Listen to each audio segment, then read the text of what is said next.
week of September here for Rocket League. My name is Troy Pibb Welling and excited to bring the action for today's show powered by Skillshot in partnership with CMG, of course. This is the third qualifier of September, looking in for the finals next week and looking for another awesome month of Rocket League. Once again, welcome everybody to the show. My name, Troy Pibb Welling, and I will be introducing Trevor Confused Caribou McNeil, and we will be going into some action as per usual as the two friendly faces you see most often on this channel. Welcome, Trevor. How are you doing today?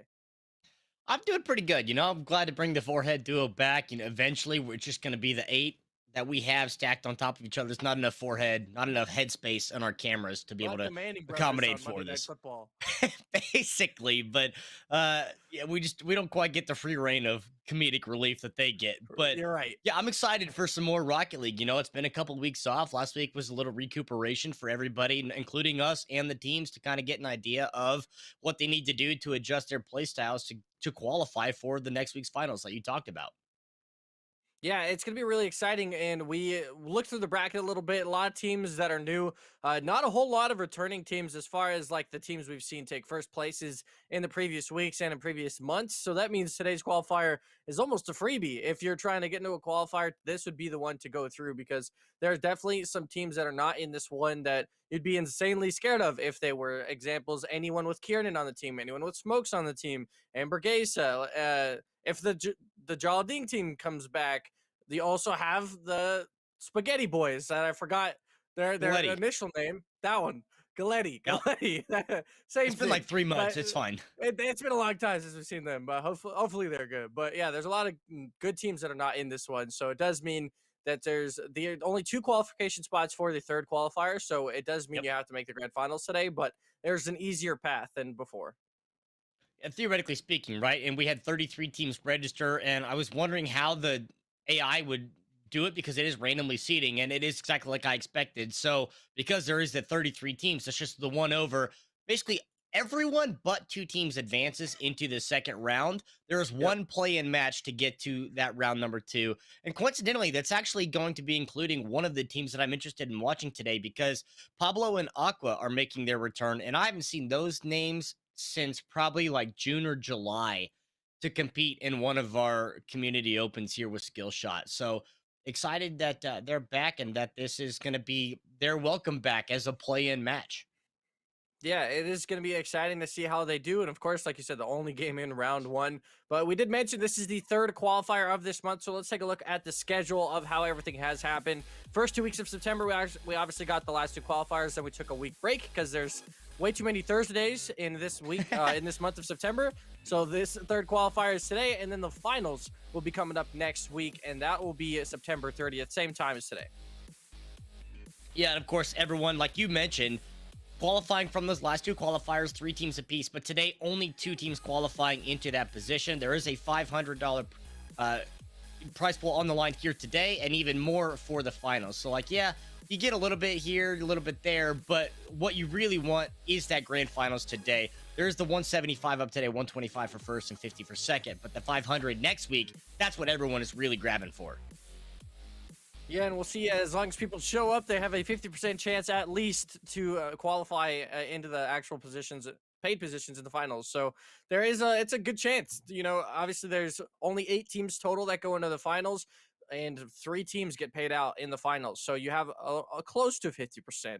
The math Yeah, is 3 close out of enough. 8, which I'm not even going to try and compute in my head. But that's your Well, chances. It's 44, good odds. The only issue is it's the 8 best teams we've seen in the 37. entire month of September. So did you do actually? I'm impressed if you actually did that. Because You might one be eighth right. is 1/8 is 12 and a half. So 12 and a half, 25, 37.5%.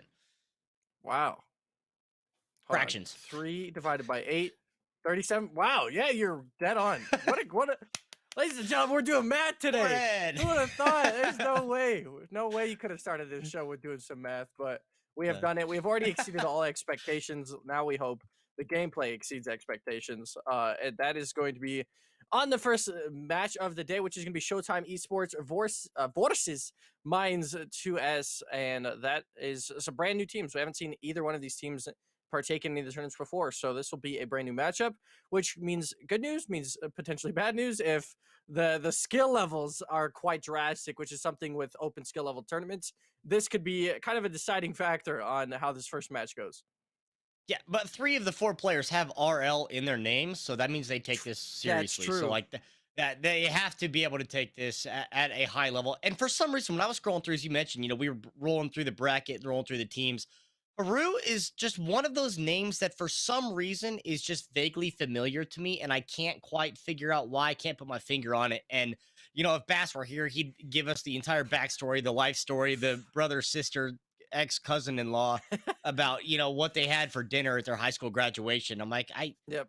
but we don't have that level of information and education available. But yeah, I'm excited again, like you said, with the community open to be able to see this, because this is an opportunity with a lot of those heavy hitters, those frequent flyers in the finals not being here today. Today's event is wide open. It is, yeah. It's right for the taking. There's, like we said, only 2 spots out of the potential 3 in the last 2 weeks this week. So it is all on the grand finals, but it is a path to the grand finals. And speaking of the path to the grand finals next week, let's take a look at the top 10 from last week's qualifier. See how everyone partaked. Like we said, a lot of teams not in this one, but coming in at our top 10 spot. The Italian Stallions coming in. Xiao and Bedino here able to connect off a nice corner pass. And we see just an easy shot, easy goal for the 10th start of this highlights. Can I just say, sticking with the Italian Stallions, we see the defense stand tall this time around. They slam the door shut. They're going to take it all the way to the other end. End up tying this game in the last 90 seconds. You and I did not talk about this at all. This is scripted on our own behalf. And I wrote the Italian Stallions in my script, having no idea that you were going to do that as well. So we've worked together far too long. Yes, I love the Italian Stallions nickname, but this is the team that won everything last week. Stealth and Revezzi got Ambergesa out in the 3rd round, and it's shots like this 7-goal game for them in the quarterfinals, I believe. A crazy, crazy game for them. Go back to the defensive side of the field. We see Bedino here making an incredible save in the upper 90, guaranteeing they hold on to this insurance lead. Just able to get enough air underneath it, keep the nose out, and deny that ball. One of the teams we're looking forward to, Gamma and Misty today, is one of those teams that could take up one of the top 2 spots. And Gamma shows exactly why. Nice double touch off the backboard here and able to just slide that one right in. Comes for a great goal and gets them a lead in that game. Of course, they've already qualified for next week, as well as this team here. And we're going to see a beautiful 1-2 pass from the corner. Revzi to Stealth in front of the net. Jalading just half a second too late to disrupt the pass. And that's an equalizer goal coming up on the halfway mark. Now, obviously, great teams in that one. This is more so a low light than a highlight, if anything. We see a nice shot, easy chance here for Gamma. Hits the crossbar and then goes and saves his own shot. Maybe put that on Shacked a Fool here, because that is not exactly what you want to do in an open net scenario here for Gamma. Hits that one top bins and goes, I got this, and then just throws it to the other side of the field. Gamma's not going to be too happy about that one. We see once again Jalading, Ambergesa, Stealth, and Revzi coming back in the final seconds. The shot's on target, but Louis P gets credited with the save to keep this one even at 1-1 at the end of regulation to send the squad into overtime. And speaking of the overtime, we go right into overtime. Revezzi and Stealth easily just get it past. Great move by Revezzi here to get this off the wall, have insane car control, and then just hit it low on Jalading, who he saw pre-jumping. Just a really great play from Revezzi, and it got him the lead and the win in that game. And number 1 shows us the factor in these 2v2s, the quick counterattack strike. Once again, these dynamic duos facing off. It's just a great save. Immediately, Revzi's going to take this little backflip for style to put that one to the back of the net. Give him the insurance 2-0 lead, but something that we're going to harp on all day long is the ability to counterattack this fast, and Stealth and Revzi show us how to do it. Yes, this is your winning team, of course, from the last qualifier that will not be in today's event. So they are a very good team. Same with the team they were facing, the Mighty P side with Jalading. So that is 2 very, very good teams that will not be in this qualifier, which we had mentioned already. So there's going to be a lot of great teams, which we've talked about briefly before. Teams like Nexus Gaming, which is Gamma and Misty, that was in a couple of those highlights. We have some returning teams that didn't make it as far. Serendipity, I think, got 3rd last qualifier in qualifier number 2. So they're trying to get one of those top 2 spots, because I believe they secured qualification with that top 3, but they Yep. want to at least get the money here. And like we said, this is probably the quote unquote easiest qualifier that they'll have a chance to go through, because there's not all of these teams that we have seen Right. before, like the top Cougars of the scene. We have some sneaky with another teammate here today, but no Kieran, no Smokes, no Jala Ding. We've mentioned so many Yeah. teams. They're just not here.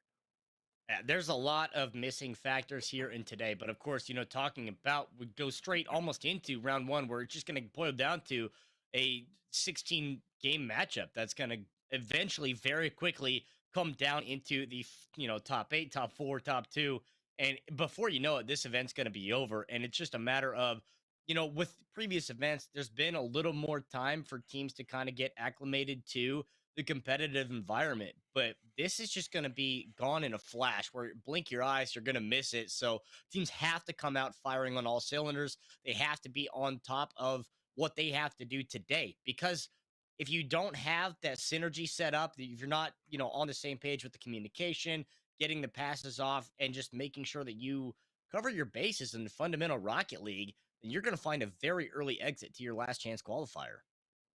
You are, and the keys to victory will help you out a little bit in that. In the 2v2 scenario, you want to be able to, as we're always going to say every week, it's going to be a lot of the same keys to victories, because it doesn't change too much in Rocket League. The meta has never Yeah. changed in Rocket League unless people find new ways to score crazy goals. That is about the only thing that Rocket League has really adapted to over the years, is squishy ceiling shot, and everyone's freaking out about that. And then Musty goes ahead and just does a crazy flick on his car, so people start doing that, and then you get the flip reset. So yeah, it's a lot of just intricate gameplay, but a key to victory here is going to be just playing smart, and playing for boost, playing to try and play a counterattack-esque game sometimes when you need to. If you know the other team is a very aggressive, very strong offense, you should just play smart on defense. Try and secure your corner boost. Make sure they can't boost starve you, because as soon as that happens, you go down a goal really easily. Yeah, and you just don't want to give up anything early like that. I mean, whether it be a goal, whether it be a game, especially in best of threes, because that is what we're going through until we get to the finals. You don't want to be back against the wall out the gate. Like, you have to be able to, like I said, just be on it from the get go here to make sure that you don't give any freebies up to your opponents, whether it be the goals or the games, regardless. So I'm excited to see, who does come out swinging, because again, with all those heavy hitters not here, this is a wide open event, and we're going to have plenty of opportunity for any one of these 33 teams here to swing this door open. But like I said, that entry level match, that round one play in with Pablo and Aqua, that is a duo that I will be watching, because it has been a few months since we've seen them. Last time they were here, they left an impression. Yeah, and hopefully they're able to do the same thing. Like you said, the only game in round number one is their game. So I would hate to have an early exit, especially when you are the only Yeah. two teams. But it actually looks like their game's already gone through. So they are already in the second round. So now officially everyone's in that second round already. So no worries for them. They are cool on that end. But something to look over. I was going to talk about it now. We both are wearing black shirts this week. We wore both red shirts last week, and none of this has been Did playing. we?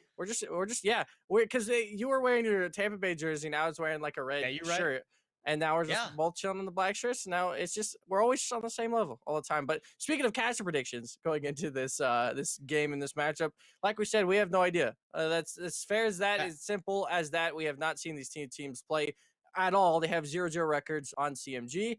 I could go for just a favored name here, see which one I like better. I like Showtime Esports, so I'm gonna go with them. See, I'm gonna go actually with the same. I'm gonna go with Showtime Esports, and because They have both two of those RLs. players have I RL knew it. in their I names, knew it. and Haru is the only one on the other side with RL in his name. Even though his name seems familiar to me, there's two RLs to one, and I just got to go with that. They just seem already off the gate in sync with that synergy, and just like you and I, the Italian Stallions, like we're on the same page. Side Moxis and Cooper with the Showtime Esports, they're gonna give us a show for sure. Yeah, and everyone knows you get that 5% buff when you put like RL in your name, or when you play Siege, you True. put R6 in your name. It's just something you do. You get a huge buff, and that's why Rocket League players love to do it. So we'll see if that's going to be the case today. I mean, it's every game I've seen. HS for Hearthstone, LOL for League. Everyone.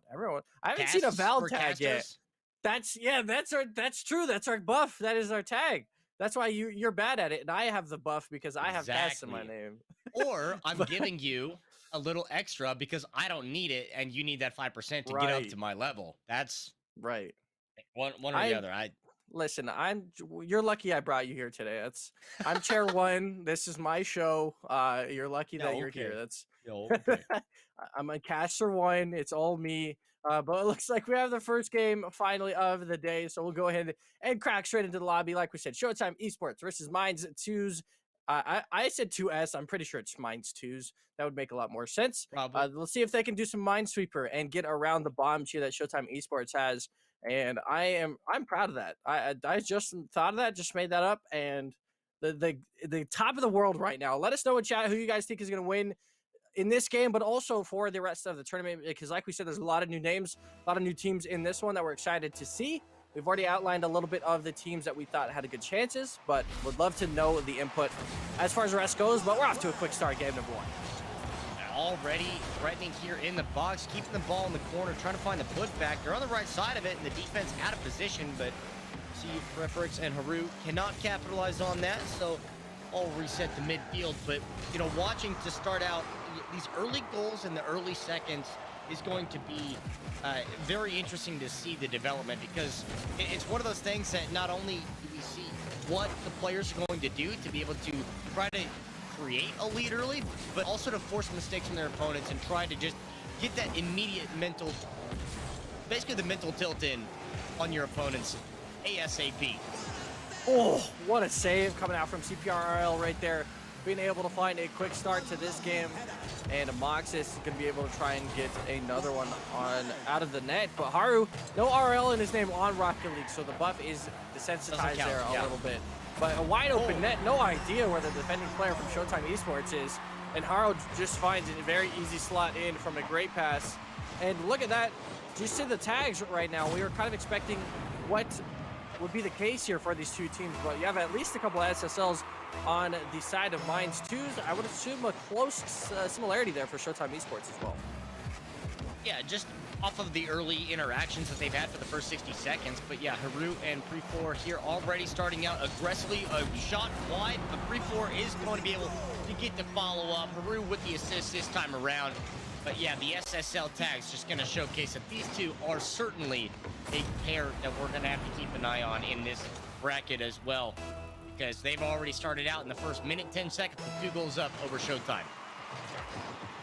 Yeah, it's an issue because they've just easily been scored on, too. We've seen a couple of lapses on defensive rotations from Showtime Esports so far. So, nice dodge on the demo there from CPR, though. He also gets the pre-jump on the aerial. So that is a super important play from CPR to be able to find that. But now it is up to a 1 versus 1 here. Preferix finds a musty flick and no chance for the defending player on Showtime, as CPR was not back in that there. Game number 1's already a 3-0 scoreline for Minds 2s. Yeah, nice little flick and in that on the side to give him up 3-0 at 90 seconds in. This is right where you want to be in any position against any team, having at least that level of confidence now that you can just kind of score whenever you want. Already putting up 3, another shot on, almost making it 4.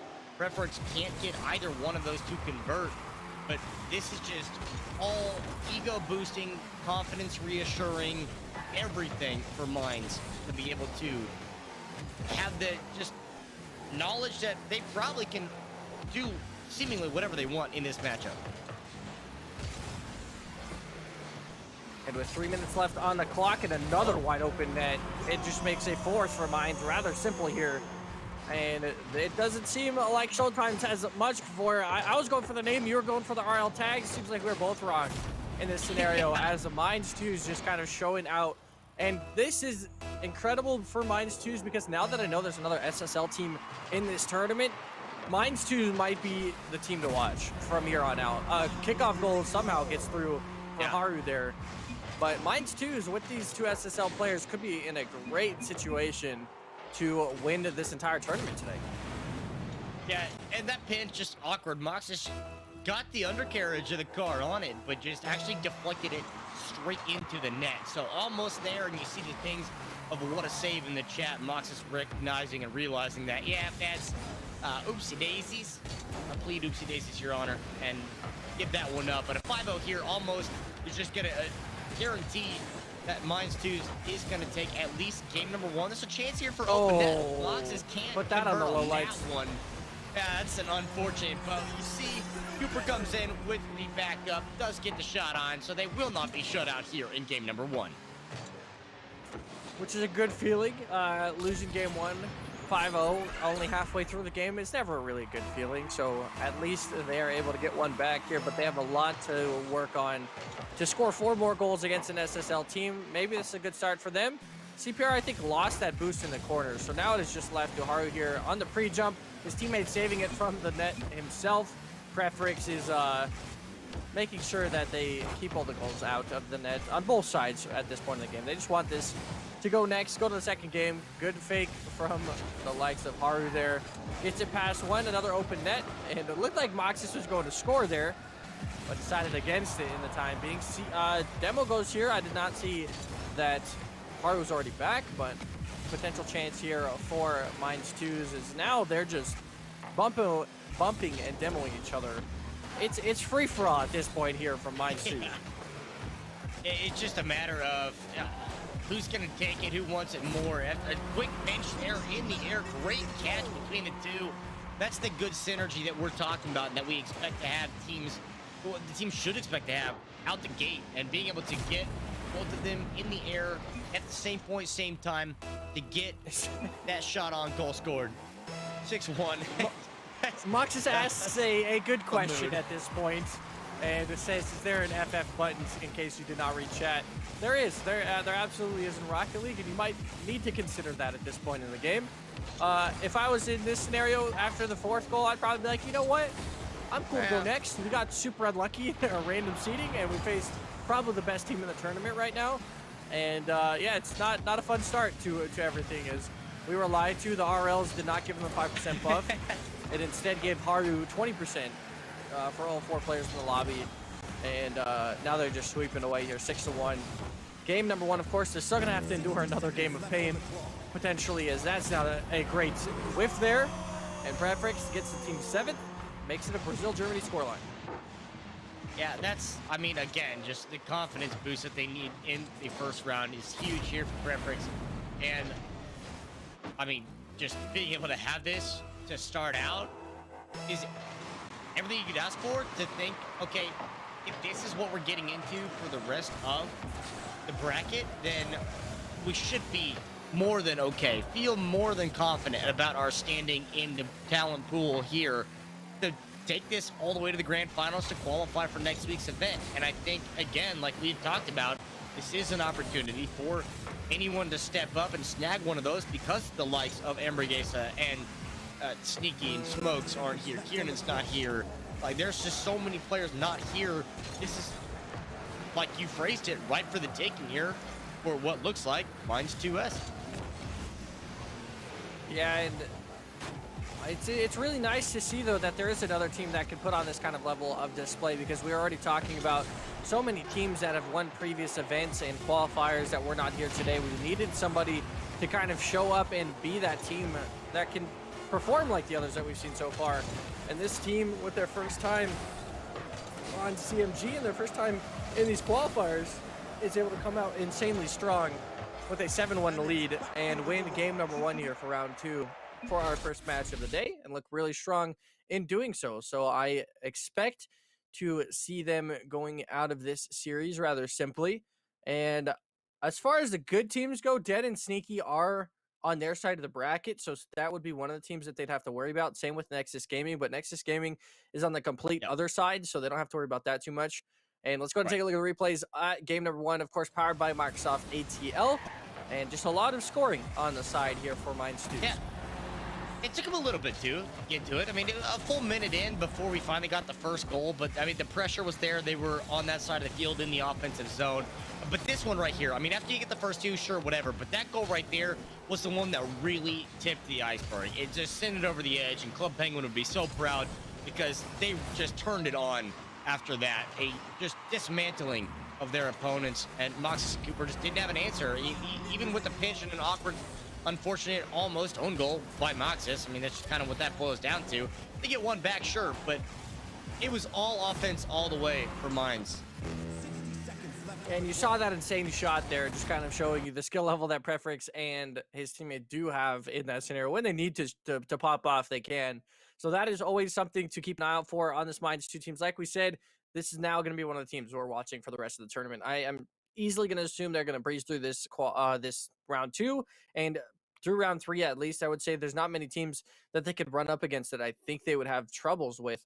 And I think they actually go I think they're barely saved. I think they're one matchup away from Dead X Sneaky, so they avoided out on that one. Instead, go to Showtime Gold in the next one, I believe, if they win this series. So yeah, they just missed a difficult matchup in round 3 and face another Showtime team. So that's fun as they go back to back Showtimes. They're going to be the primetime matchup for today as they continue to just coast their way through it. We assume, of course, if they somehow forget to play Rocket League in the second game, then it goes to game 3, that everything could be flipped on its head. But right now, they look like an insanely strong team and look to continue that momentum going into the rest of the tournament.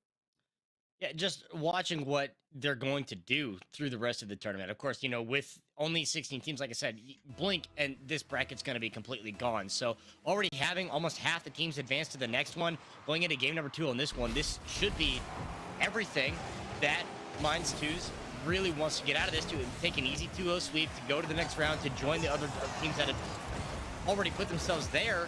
But now Cooper is just going to try to find an answer, and you know, Mox is just trying not to get an accidental little own goal. What a save in the chat. You know, it's some things to improve on the defensive stance for sure, but I think to slow down Prefrix and Haru is #1 priority. And I think the best thing about Rocket League, it's not even the gameplay, it's nothing about the community. It's just the fact that there's text chats and good goals from Haru as he continues to do that in game number 2 here. Just is able to continue his speed, gets that corner boost as well, so he has Hunter boost trying to fly in towards net. And save is almost there, but Haru gets it right past the defending player, I believe, which was CPR. And that is going to be another lead for Minds 2s, though a little bit quicker this time than they did in game number 1. As they look to, like we said, just kind of coast at this point on. They don't have to do anything crazy now, but we know if you have the skill level in Rocket League, it's always freestyle time once you have a good lead in every game. So we'll see if they start freestyling. Oh, yeah. Oh. You wouldn't expect to see them freestyle just because of what happened in the first game. You know, maybe they're going to try to add to that highlight reel and just showcase their actual talent and abilities. And we've already seen some disgusting skills that they do have, but now the amount of time they're spending on this field, on this side of the field as well. I mean, that goal pretty simple, straightforward, just a little chip up over the top. Defender can't quite get there in time as they full commit to that corner. Mox just gets caught out. There's nobody else that stayed home. Cooper just too little too late to it, so it gives them the second goal up and pretty much on pace with what happened in the first game. But now it's just a matter of, is Minds 2's going to be able to continue what we saw from game 1, or are we going to see Showtime, I don't know, put a stop to it, give us a show? That would be the case, or it might have to see the show in the next round matchup against the likes of Minds 2s against the other Showtime team in this tournament. Don't know if they're affiliated. They just have the actual Showtime logo, and this one's Showtime Esports, so I don't know what the similarities are between the two, but as of right now, Minds 2s look to try and continue this lead in game number 2 here. Like we said, everything is best of 3s until the grand finals today, which is going to be a best of 5. And as we've said once, and we'll probably say again a couple more times, but you'll probably be seeing this Minds 2s team towards that semifinal, grand final area. Oh, Moxus, you cannot miss those. Cannot miss the open net opportunities, and we saw a handful of them, you know, even in the top 10 highlight reel, and outside of the matchups from a couple of weeks ago. Just the chance that you have on offense, if you cannot convert on that, especially when a game is still this close, coming up on the halfway mark, and an unfortunate just flip there into the net. I'm not sure if that was just a missed input on the controller or what that was, but the player seemingly in position just Mox went to hit the save and ended up hitting the post on the side, so just killed all momentum and could not make it in time. And I did get confirmation, thank you to official Sin in chat. Both Showtime teams, English. Both Showtime teams are on the same team, so they are just like A and B teams, it seems. As far as this one goes, the Showtime's Esports team not having a great series against Minds 2's. which is crazy that they would have faced each other immediately in the tournament. Yeah. If Showtime Esports won this game, the random seeding would have put both Showtime teams against each other. Maybe seen a little bit of collusion. What team wants to win now? I feel like if you ever face your A or B team as the other team, you always want to try it so much harder than you would in any other game. You're like, oh, I have to prove myself here.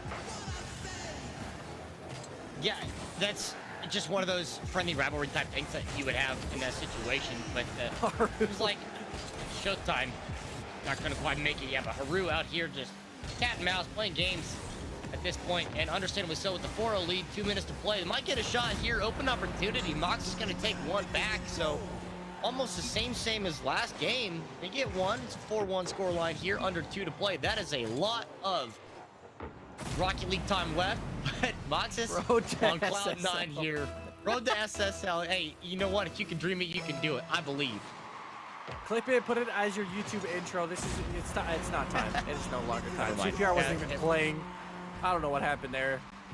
We had dreams. We had quickly lost the dreams. Moxis went back. CPR's PC is dying.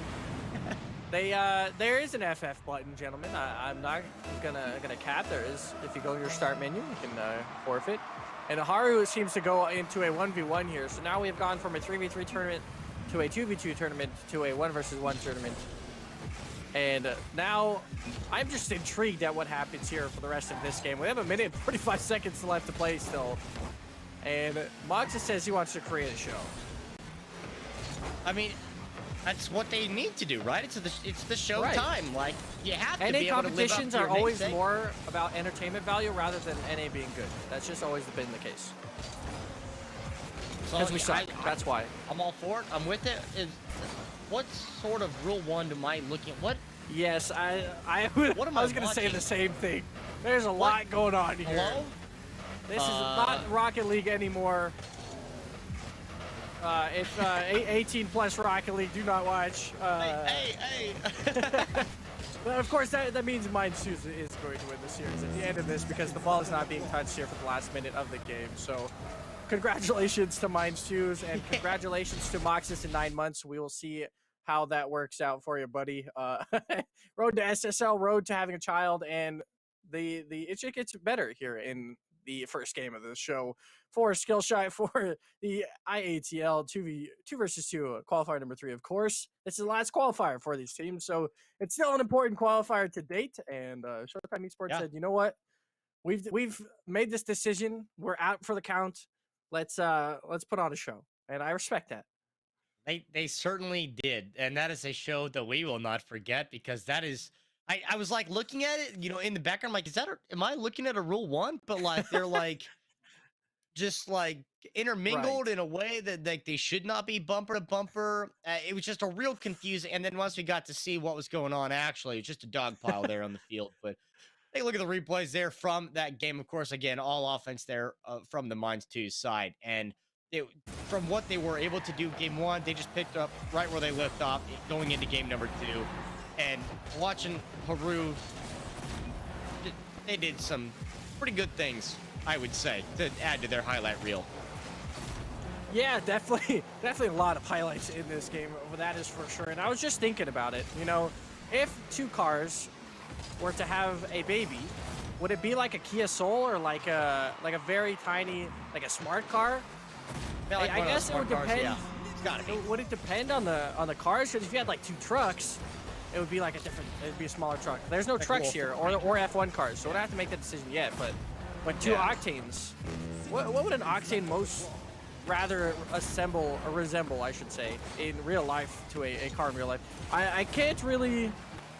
The layout of the octane is hard to see in a real car, but I feel like there's something that's got to look like it. It's okay. So I'm thinking like open wheel driving, like dirt track racing. It's kind of most close to that, but then the little sprint cars. It's just a miniature version about the size of the smart cars that basically just looks like the larger version of the sprint car. Yeah, that's it. That's what it is.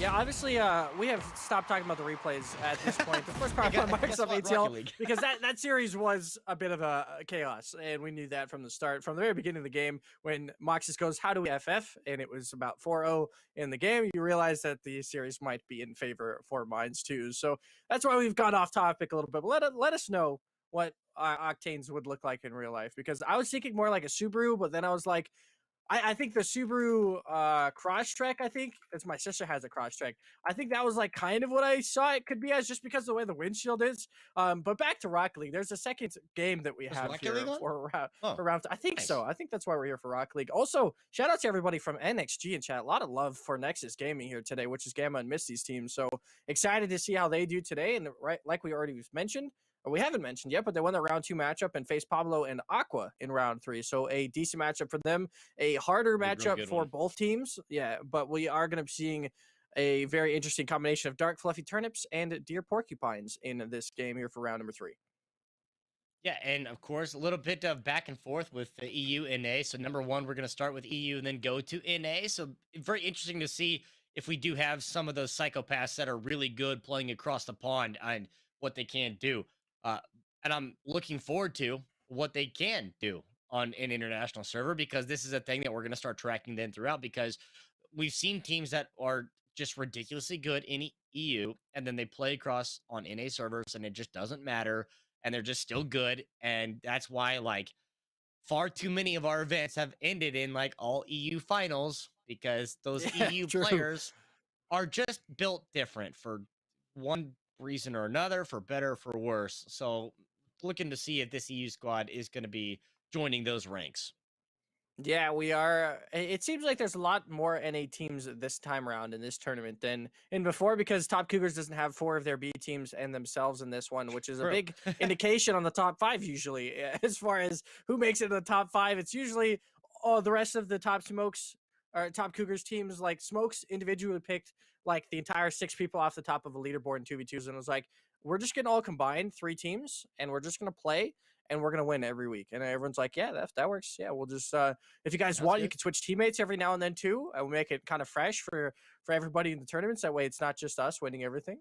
But of course, none of those teams are here today. So we've already mentioned Right. that those Minds 2's team look fantastic, have a great chance at winning everything. And Nexus Gaming was the other one that we mentioned that could have a Yep. chance as well, because Gamma and Misty got pretty far in qualifier number 2. I believe I semifinals. got second place. Oh yeah, you're right. They lost to Stevzy, which is a Yeah. crazy good team. They beat Ambergesa, so yeah, they made it very far and have a good chance once again. But they're gonna, if that grand finals as I expect it to be, considering they're on opposite sides of bracket, it would be Nexus versus Mine. So they have a huge thing to look forward to if they want to even make it to the grand finals. They're gonna have to face a really difficult team. Yeah, I mean, just to start out with Pablo and Aqua here in round three, and that, like, we've kind of generalized it Right. now to just a generic round three matchup talk, going into Dark Fluffy Turnips and Deer Porcupine, because at the top of this bracket, we're gonna be like looking at that Pablo Aqua and Nexus Gaming matchup, because it's gonna be very interesting. Those are gonna be very good games to start there, and the winner of this series here has to face the winner of that. So that is very interesting to be able to watch and see who this one of these two teams is going to be playing out against. But first, we have to start here in this lobby to see which one of these two does advance to move on. And of course, with that EU in a matchup, it's going to get very interesting here. Yeah, a lot of back and forth. As we mentioned, the EU teams are usually much better on the ping switches as far as what we've seen when we go from server to server. So that is going to be the main thing to look at in this lobby, as we're going to have to keep going from lobby to lobby. I'm assuming people are going to be like, wow, I have a lot of ping. It's like, yeah, they're in EU, you're in NA. It's going to happen. Surprise. It's going to be the case a lot of the time. And that might be an indication of newer teams that have not played on the server switch before, which is, and it's going to happen in a cross kind of country kind of continent, cross continent. I got an intercontinental Yep, that's tournament how that where you works. Yeah, have, that was a huge word for me. That is something that teams spell it. have to look forward to. Uh, Intercontinental. Boom. Great. Good All job. right. It's as simple as that. Though you just put inter, and then put continental, and you just think of like continental breakfast, and then you're like, well, if you have continental breakfast, and that is like there, and then you put inter, it's everywhere. So it's intercontinental breakfast. So now suddenly McDonald's is around the world in breakfast terms.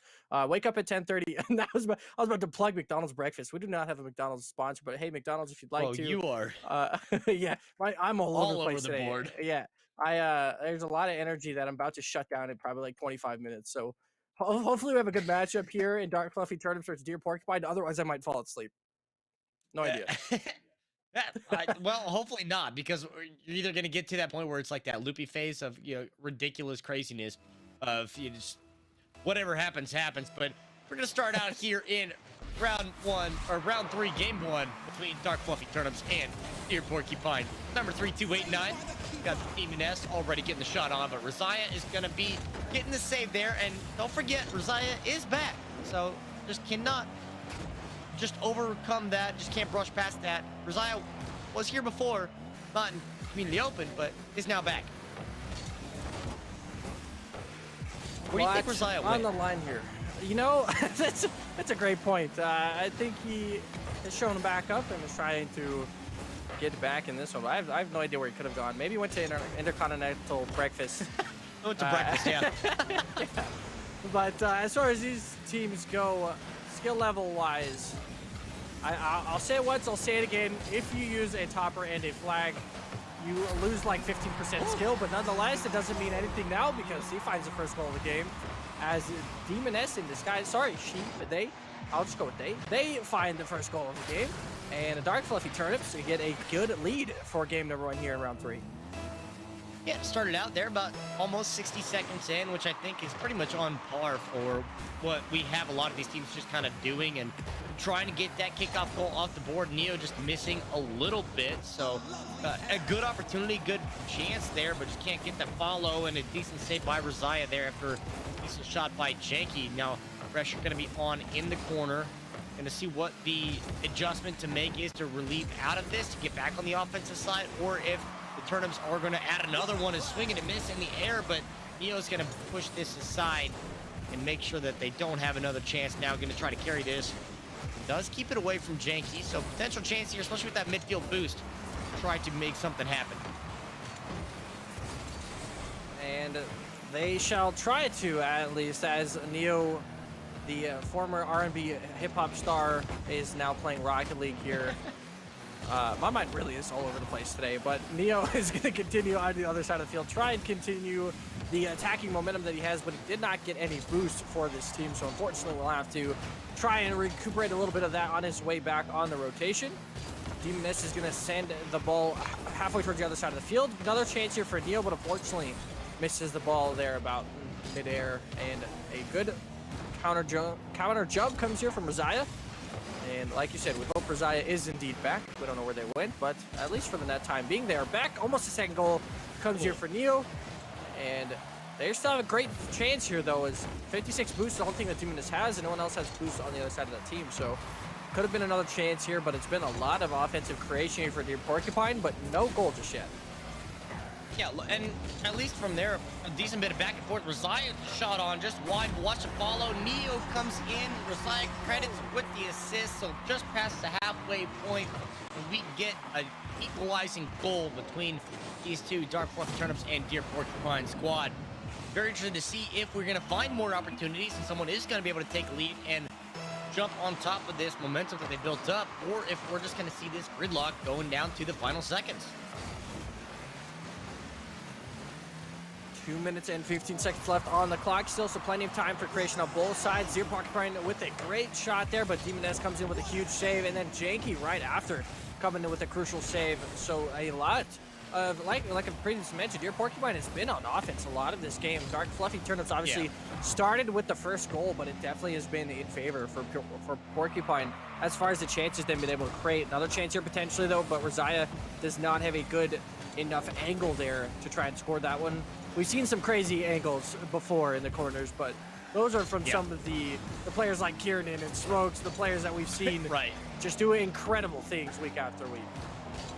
Yeah, just disgusting things they have no business actually getting the shots on and scoring those goals. But this goal is going to bounce in slowly from that midfield angle. Good little clearance and setup from Neo, but Rosiah just had to get a nose on. Two defenders way up in the zone. And a go-ahead now, 90 seconds to play. Porcupine take the lead. And a good, it probably expected at this point due to how many chances they had been creating. So Porcupine happy with the result so far, just have to maintain a good enough defensive strength. This is a spot where they could lose it immediately, and that's exactly what happens as Dark Fluffy Turnips just have a rather simple goal. I mean, it gets past one. Demon S with a great center, goes for the bump, and just an unfortunate time for Razaya there to try and get back in net. Had to pre-jump to hopefully get a save, but could not end up finding it. So it will be all up to a 2-2 game here. It just game number one, which I think still is heavily in favor for Porcupine just simply because of their creation. But I mean, Fluffy Turnips has been able to just go on the other way and score a couple of goals rather easily. So we'll see if they can do it again. Yeah, just watching the amount of pressure that we've seen just innately created. Now an opportunity, 60 seconds to play. You know, looking for a pass over the middle. Janky does have a decent shot on, but it does get saved by Razaya. But now again, another opportunity, just missing the ball in the air. Going to go back the other way, and there's no defense back. So this is going to be another easy one. Razaya is back indeed and gives Porcupine the go-ahead 3-2 score with 44 to play. And as expected, Razaya is back indeed, able to score another goal for the team and get them a lead with a little less than 45 seconds now in game number one. As we said, a best of three, so there's still plenty of time here for Dark Fluffy Turnips if they don't find it this game to try and find it in the next one. Shot goes wide here twice by both players of Dear Porcupine. A little bit of luck there for Dark Fluffy Turnips. They don't get scored on, but janky material with no boost here. Gets a good initial flick, and it's all left to Demoness, in which has a great shot, but gets saved by Razaya, and that just gets right back downfield. So a lot of time being wasted here by Porcupine on a great initial chance from Dark Fluffy Turnips. Yeah, last closing seconds here to try to find something to give. Good challenge from Neo. Keeps this one at least a little disruption here. The ball's going to be sent back out, not allowing to go over the top. Last seconds, they don't have possession. The ball's on the ground, so Porcupine take it. Get a 3-2 victory. Very close back and forth there between the two of them, but able to finally get what they needed. That go-ahead goal, 44 seconds to play, gives them the first game. Yeah, and that's exactly what they wanted. They looked like the better team throughout, I'd have to say. They were constantly on offense, and we could take a look at that through the replays here for game number one, of course, powered by Microsoft ATL. But it was a very back-and-forth game through the most part of the game. I mean, obviously, an even score line through most of it, but it definitely felt as if Porcupine were constantly on offense, and the easiest way for the other team to do anything about it was just to get some counterattacks, which they did find some goals off of, which I did mention as a key to victory earlier on today, is if there's a team that has very good attacking prowess, your best chance will be to just counterattack on them because they're going to be so aggressive. Like you can see right here, an easy counterattack goal, and that's on both sides of the field, but it's just smart. So always just be patient, stay close to your net, and play their aggressiveness and just wait. Yeah, and that's the thing, you know, we talked about starting there in the top 10, where we saw in the top 5 watching one of those teams against Jalading and his teammate, just a quick counterattack from end to end. And it's a thing that you have to always be cognizant of, that it's a very easy way to give up a quick goal. So you have to just make sure that you're playing the rest of Rocket League ball as good as you possibly can. Because if you do give up an opportunity like that, then all of a sudden you might find yourself in a tie game once more in the closing seconds. But Porcupine were able to find the answer they needed to in the last 44 seconds. And I think, like you said, the amount of pressure and time on offense that they spent, you look at the heat map and how much time was in that offensive zone for them, that was just enough that's reassuring for them that they're having the opportunity, the time spent there to get the shots on and create shots outside of whether it be a defensive mistake or their own ability. So they're in the right place. They just got to be able to get that finish to get a little more comfort than just a one-goal victory.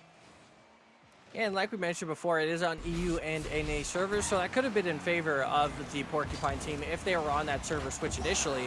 But we will see how it pans out in game number 2 as Porcupine once again comes back with a quick start off of kickoff to try and score a goal. But a quick counterattack, good save though from Neo, is able to stop another quick attack here from DFT, which I'm just going to call instead of Dark Fluffy Turnips constantly.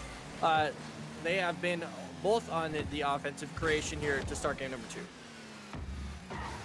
Yeah, I mean, we usually don't see our first goals until about the 4-minute mark, so Give it another 20 seconds or so, and then we're going to start to see that chance taken. But Neo there with the 50 is going to be set up in the air. Rosiah trying to get an angle on, but ends up just missing altogether and fighting for that back boost that goes to Janky. He's going to try to do something with it here. Instead, it's going to get sent towards the goal. For Demon, it's going to get the deflection, and Janky's going to use the teammate to be able to send this and keep this out of the offensive zone. Now looking for the counter here. No boost left to say for Janky, so this is going to fizzle pretty quickly unless you win your 1v1s. And surprised to see no goals just yet in the first minute of this game, but I guess it was rather slow to start the last game as well. It was about 1-0, 1-1 for a decent portion of the game, then quickly became 2-2 and then 2-3, so we'll see if that same kind of offensive momentum continues in a game like this here. Demoness is going to have good control of this car and the ball here and should have another chance here. Flips off the wall. Doesn't get it cleared too far, but to the other side of their side of the field. And Neo still with a great pass here. Could find an angle with his teammate. Gets blocked.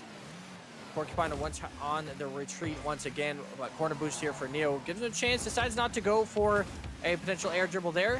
Brings it back towards this side now off the ceiling. Trying to just land in that similar scenario. But Porcupine has found a lot of room here to try and get this downfield. No boost for Janky again. So just hoping on prayers right now to try and get this ball into the back of the net. Similar with Neo. No boost for them. Razai gets a nice pass back. I don't know if intended or not, but nonetheless still a good pass. And has run out of boost, which has been the constant thing in this game so far. It seems every player we go to has zero boost. Yeah, I mean, Demon is there with at least a little bit. Neo snags that back boost just as it spawns, but the boost control here has been, I mean, pretty lackluster. It's just a resource that is being burned almost immediately by all players. Rosiah, as soon as you see the ball in the air, burns 100 of the boost. Get down, he has to pick up that midfield, try to challenge this one, but we're not seeing as convincing of time spent on either side. Great challenge by Demon to be able to take the 1-2 and a beautiful touch on Janky, realizing the opportunity and how dangerous that was. That shot's gonna go just a hair wide and can't get the put back instead, so that ball just bounces there. Zero boost one more time, and that offensive possession just goes down the drain. Which is unfortunate because obviously both teams want to at least have the 1-goal lead here for a bit in this second game to have some bit of comfort, but that is going to be a miss wide open basically for the likes of Porcupine. Immediately on a counterattack here is going to be Janky, but as per usual, Janky no boost in the container for him. So yeah, it's been a constant thing here for him. Good backup here from Neo into the back of the net for Rosiah. Rosiah with zero boost as well, and they might as well just take the boost pads out of this game because nobody has boost. Right, yeah. There's just no point. They just use all the boost to get to the ball, then it just goes back and forth. By the time they continue to try to possess the ball and make a play, there's no boost left for anybody else. But a little bit of the pinch there to put it back in the zone. Rosiah does have a little bit of boost to the name this time, but challenge in the air. Good 50 victory here. See if we get over the top by Janky, who commits and misses. A minute and a second to play. We finally get our first goal. Neo gets past a defender. Great 50, great chip, and gets the goal. Intended or not, Neo with zero boost is able to fake the kind of flick potential that they have, and that's why being in a 1v1 scenario like that is so good, because you can do so many things. You can, that's if you have boost, of course, but you can go for a fake, you can go for a flip, you can go for a flick, you can just keep it low like we saw in our highlights earlier by Revzi, I believe it was. But there's a lot of things you can do in a 1v1 scenario. So Neo was just able to breeze by that one. Rosiah having a little bit of struggles trying to get the ball to connect mid-air, but it's not an easy thing to do whatsoever in Rocket League, so I can't blame them. But that being said, 1-0 now with only 30 seconds left. Janky goes wide with the shot and wide with boost as he's back to 0 once again. At least a little bit of boost for Demoness here as they try to get something back in the closing 20 seconds, but looking for a pass on, trying to get the redirect, and does! Beautiful little backflip to the top corner. Demoness, a great setup, great shot, keeping the defense guessing, and ties this game with 15 to play. How does that even go in the back of the net? That just bounced off the back of the car and was the trunk, and somehow it went into. That was just incredible. A great angle from Demoness, and obviously gets their team back in the game here with only 20 seconds left. Now ticking on 7. Couple of whiffs there in midair as with 3 seconds left to play. Decent chance here for Zaya, but the ball is going to touch the ground potentially. Still left up to the air, and there is a chance here. Open net, and he finds a goal. That is going to be Neo. Zero's on the clock. Zero's in the tank, of course, too, but Neo is able to find a way into the back of the net and gets Porcupine their second game and the series over for round 3 here for qualifier number 3. Just the overcommit in the corner by the defense. Both of them went over there and they could not recover in time, probably because they didn't have any boost. Honestly, that's like probably a fair assumption to make out of that. But a great shot by Neo there is, like you said, zeros on the board. They're able to come out with the 2-1. And okay, exhale now for the squad. Dark Fluffy Turnips. They get themselves that 2-0 victory, but by a goal apiece for each of those games. So yes, you win, but it's not as convincing as you probably would like. Yeah, exactly. It's not as convincing. It still got really close. Obviously, zeros on the clock. We'll take a look at the replays as we saw the zeros on the clock in that one. Of course, powered by Microsoft ATL. First game, a lot of back and forth, very close, but a little bit more on the offensive creation for Porcupine. And then second game, extremely close and a lot of good defense. I think it was more so than offenses being lackluster in game number 2. Yeah, and I think I just love in the sense that in game number 2, we watched 3 minutes and 59 seconds of literally nothing. And then in the last 61 seconds, we got everything that we needed to. We get the first goal.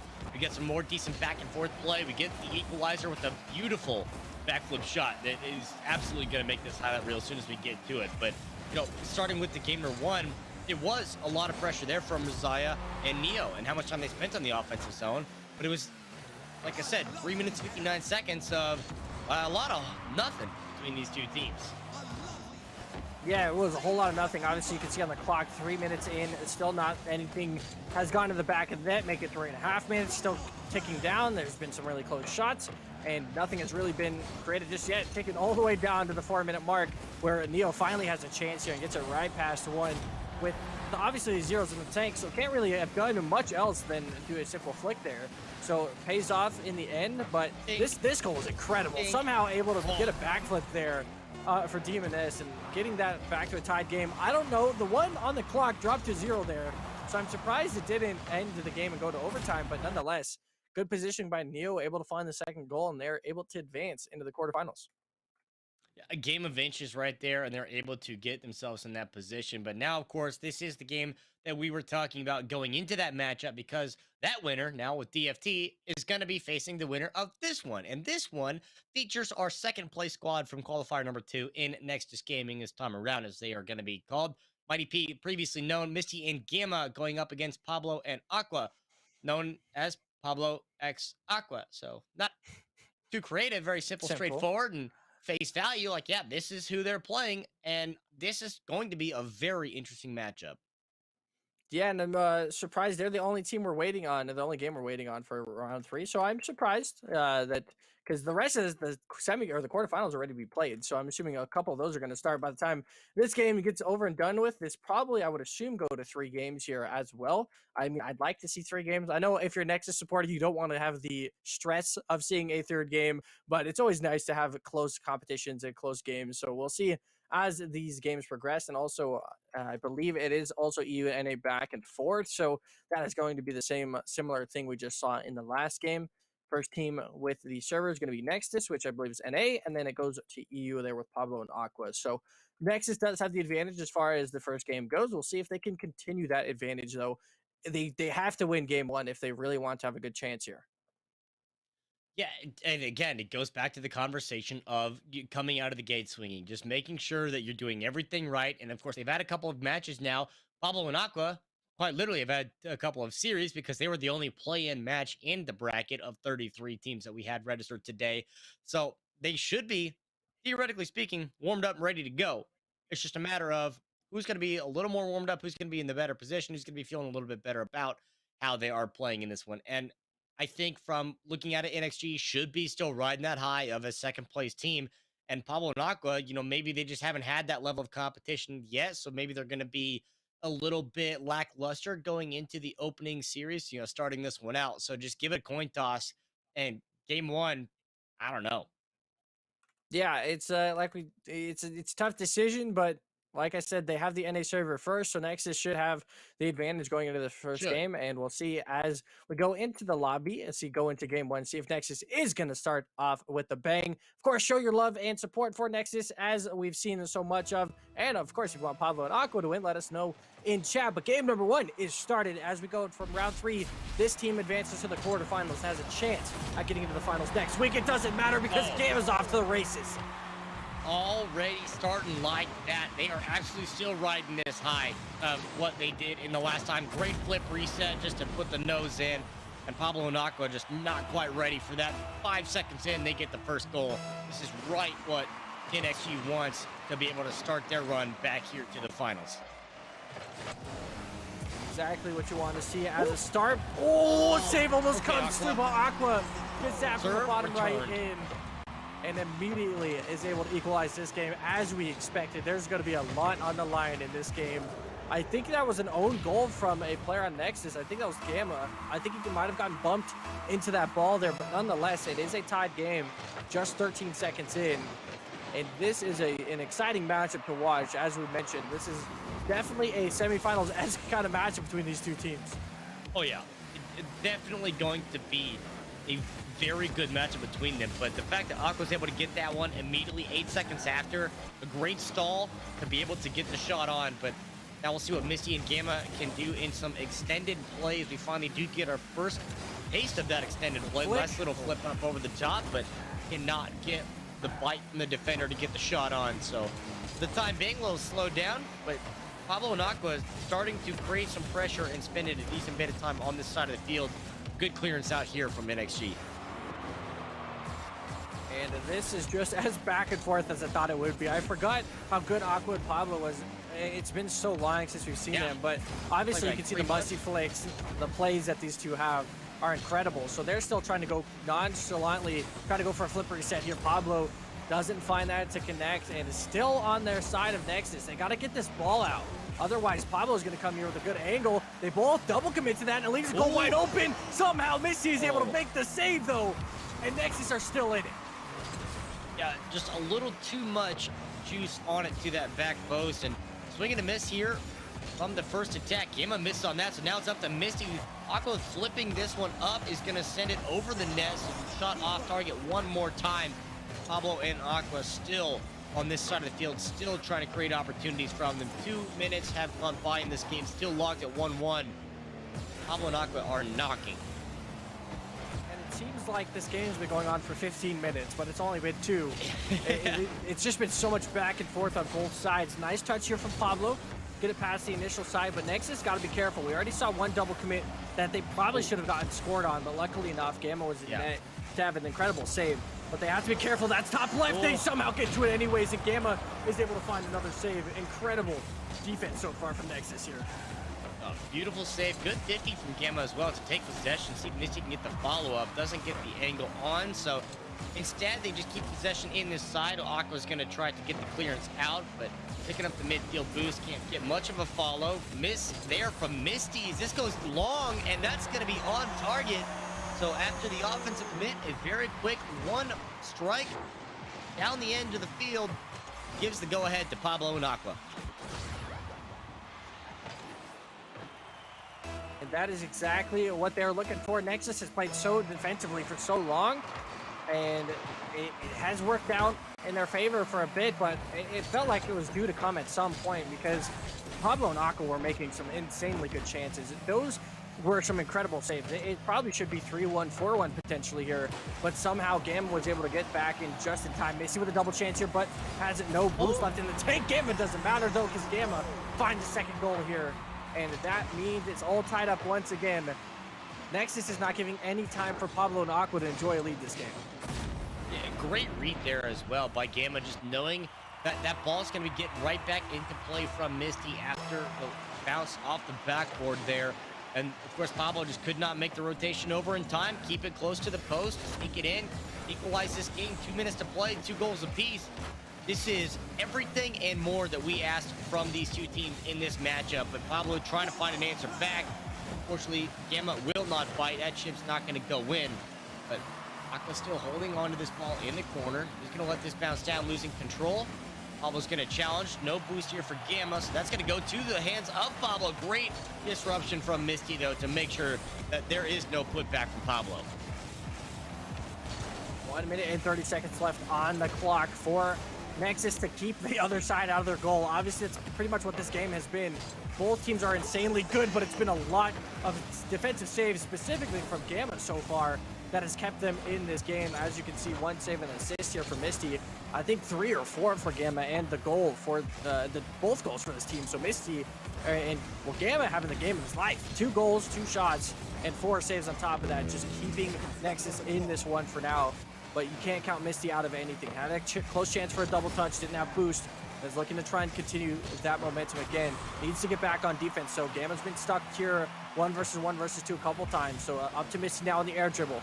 Can he get a flip reset? Finds the initial touch, but smart play from Pablo. Waits for that pass. Goes off the top of the backboard. Another great shot goes just above the net. And Aqua finds a great save. Misty with another good challenge, but no boost. He's going to have to fall back. Great bump there. Great passing play. Nexus has a chance. Let that one go wide of the post. The bump started that counterattack briefly. Now Pablo in the air is going to try to get this. He's going to get it on, but Gamma with the save. Another one added onto the tally, but now watch the counterattack. Pablo gets the back boost. Shot in the upper 90. He's going to be knocked out right there. Under 10 to play here. Misty trying to find something to stop this. Aqua's going to take possession. Look for the last second shot. There's the bite on the commit. There's the shot. There's the goal. Aqua gets it. The zero's on the board. Aqua gets the defender to fight, takes the shot, and takes game 1. Pablo and Aqua are incredible. That is all that I've noticed. And obviously Gamma had the game of his life there in game number 1 to try and keep them in that series. 4 or 5 saves at the end of that one. Insane creation, though. Have to give all the props, I think, to the other side there with Pablo and Aqua, because they were on attack on not their favorable server as well. They are on the NA servers, so now they're going to switch over to EU, and it might be a little bit more of a separation there on that second game. We'll see, of course, how that plays out. We'll take a look at the replays quickly, though, powered by Microsoft ATL, because that was an incredible game 1.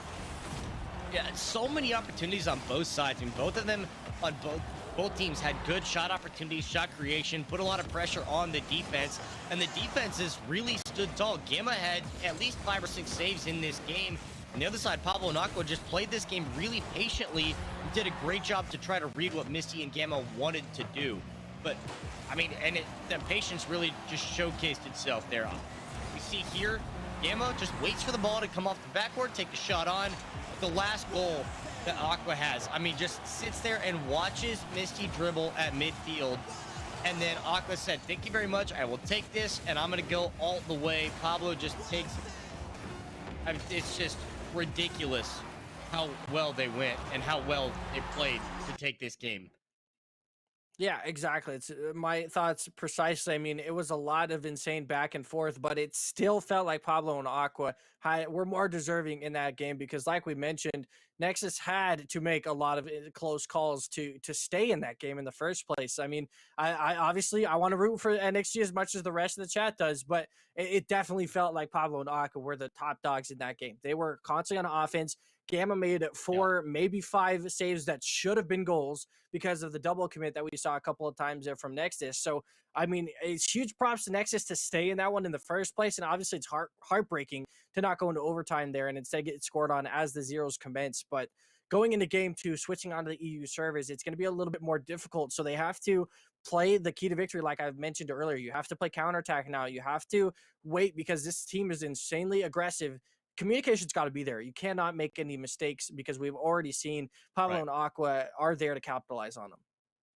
Yeah, just a little bit of cleanup crew on the defensive front. You know, don't make those double commits, but obviously Gamma played incredibly well and just got to find a way to transition their way from that defensive side to the offensive attack because they did a good job, you know, at creating their chances going the other way, but probably spent just a little too much time on their defensive stance. So going into game number 2 of this one, we'll see what the adjustments need to be for NXG, but of course, going on Pablo and Aqua's server, it might be exactly what they want to be able to take this out in a 2-0 series. We'll see if either team comes off to a hot start here as Aqua and Pablo look to try and take Game 2 under the belt. Decent fake from Aqua here. Gets past one. But Misty is going to be there to get that challenge midfield. Another great challenge from Misty. He leaves it off the top of the backboard, but no Gamma in sight. So could have been a great chance there. Misty kind of goes with a challenge against his teammate. A little bit of awkwardness here in midfield. Gets that midfield boost, though, and has a decent chance here. Almost gets it past the defender there. Gamma with the chance. Gamma with the shot. Okay. Can't get it into the net, though. Aqua with a great save, and now a counterattack is going to come through here from Pablo and Aqua. See what they can find in the corner. Aqua's going to send this over the top, but will get deflected away enough that they cannot get this follow. Another nice little chip up over the challenge in the air. Good setup from Pablo. That's going to be into the upper 90. They are just half a step ahead of the defense on every touch, and that's the difference maker. 56 seconds in that gives them the first goal. Incredible so far from what we've seen. And we'll see if Pablo and Aqua, they want to try and keep this lead. As of right now, we'll see if they can do so. Aqua with a great demo on a wide open net. That is an easy goal. Take Missy out of the equation. Gamma, I believe, was trying to still recover off the kickoff. Yeah, had no time to even recover. So Aqua gets the demo and just has a decent enough boost to slide that one past. And Pablo and Aqua lead the game 2-0 after a very close game one. 2-0 in a minute's time in the second game is not what you want to be seeing as Nexus Gaming goes down early. Yeah, just poor perspective from NXG, but they've had a couple chances here. Gamma can't get that one to convert, and Gamma's had a couple of shots on this one that were very close, but Pablo and Aqua just defense standing up. Aqua's going to take this in the offensive side this time and going to send it high. Instead, it will go back the other way, but a good challenge here keeps this in a midfield play. Gamma in possession is a dangerous position to be in. Good challenge from Pablo to make sure that Gamma does not get another opportunity. Now with the chance here in the corner, another offensive attack from Pablo and Aqua. Be detrimental, but a couple minutes have passed, and like you said, all of a sudden with this advantage that they have here in game 2, didn't really see an insurance lead in game 1 at all, and Pablo and Aqua should be feeling pretty good about where they're at right now. They have to find some way back into this game, otherwise Pablo and Aqua will just continue this lead. This is clearly not a team that they'll, get lackluster or get complacent on defense and, give you a couple goals. That's a double commit once again, right by them, and they get scored on. This has happened so many times so far for Nexus that, once again, the communication is just not there. Both players go up and both miss. So if you're going to double commit, at least have one player hit, but Nexus, once again, gets capitalized on for making a very crucial mistake on their side of the field. Yeah, just a very unfortunate situation to put yourself in, where that double commit puts you both in the air. You can't recover in time. There's no way you get back on defense. Instead, obviously, the recognition of that by Pablo and Aqua and capitalizing on that mistake. And that's the thing that we talked about in every qualifier, every final in the past, is being able to step up and capitalize on the mistakes of your opponents. Pablo and Aqua doing that very much so here, because as the competition gets better, it is just that much more costly on every mistake you make where you could give up a goal, and Pablo and Aqua are just feasting. Yeah, it's not looking too good here for the likes of Nexus. As we mentioned previously in game 1 that Nexus were lucky to have been so close in that game with how many chances that Pablo and Aqua has. And this time around, they're just putting in the back of net. There's not been the similar kind of saves that we saw from Gamma last game that is happening in this one. So with this kind of creation, at least that's a wide open net. Goes in just barely. Maybe a start of a comeback here as Nexus gets there first, but they still need 3 more to go just to tie this game up. And it's a good challenge in the corner, be able to win that one. Missy able to get to it, like you said, just in the nick of time to be able to sneak that inside the post. But yeah, still 3 goals to go. There's 2 minutes is a lot of time. I mean, there's absolutely a way to do this. Gamma's had the opportunities to try to find something, and little almost rule 1 there, just a front to back bumper there, but enough to stall out the advancement from this one. Now look for a counter 2-on-1 against Aqua, but Aqua just doing enough to be able to stop both of them. Pablo comes in for the secondary backup here. Now going to try to take this all the way, but ran out of boost. Now Aqua with the challenge at midfield, and I think at this point, from the likes of the blue side, just burn the clock. That's all you really got to do to hold on to this lead. Don't even give NXG the opportunity to see the light of day, to even get a goal and try to mount a comeback. Interesting plan of events with how that just happened there. A lot of faking on both sides. Decent bump happened on Gamma, but nothing really came of it as Pablo and Aqua are back on defense once again. Good challenge here, but Nexus has to try and recoup some boost. Gamma went back. Good chance there. Aqua pinches it off the top of the backboard. Incredible chance there. Gamma, if he maybe got a touch there, could have gotten that one past Pablo very swiftly. And Aqua's going for the demo and has no chance to come back. And Pablo is able to find the solo dribble there to get a 5th goal for Pablo and Aqua. Great pusher from Aqua to go for that demo. Misty had to try and avoid it, but also get back in the save. It's really difficult to do both those things at once, and that's why it's so important to go for those bumps or demos on goalie. And that will more or less, I think, seal the deal here for NXG. Unfortunately, going to be falling short here in this one. Pablo and Aqua just by the skin of their teeth getting that game 1 victory. Now with this commanding lead here in game number 2, we'll be moving on into the next round of competition. And I think this is really reassuring for Pablo and Aqua, and just knowing that, you know, they still got it. They haven't been here in a few months, and like you said, we haven't seen them in so long, just kind of forgot almost how good they are, because Misty and Gamma were the duo that got 2nd place in our last qualifier and had a fighting chance against Sept and Vezzi. But Pablo and Aqua came to play today. They sure did, and that's why I mentioned at the start of the series that game 1 was so important for Gamma and Misty. Because of that EU NA switch, if you lose on your server, you're almost guaranteed to lose on the opposing server. So that's why that game 1 was so incredibly important, and why the fact that Pablo and Aqua got that with zeros on the clock in that game just meant so much to that series in general, because I was expecting the second game to kind of look like this, to be heavily more in favor for Pablo and Aqua, but then I was expecting to go back to NA on the 3rd game and it for be another really close matchup in which maybe Nexus could have taken that game 3, but because they ended up losing that first game in that tragic fashion on the zeros on the clock, Pablo not gonna be able to save that one, so a consolation goal here. Nexus gets their 2nd of the match, but 2-6 might be that final score line for game number 2, and Nexus finds an early exit in qualifier number 3. Just, yeah, an unfortunate matchup that they had to come across Pablo and Aqua, and a team that I had mentioned that, you know, on the return, just to see how good they actually are, certainly made and set the bar here for themselves, advancing into this bracket, you know, going into the quarterfinals where they're going to face off against Deer Porcupine that we just saw win over DFT. But zeros on the board here. Pablo's going to take one for the road. They're going to ride this wave into their next match. And GG's all around the board, but Pablo and Aqua just too hot to handle by Nexus Gaming. And it really do be like that.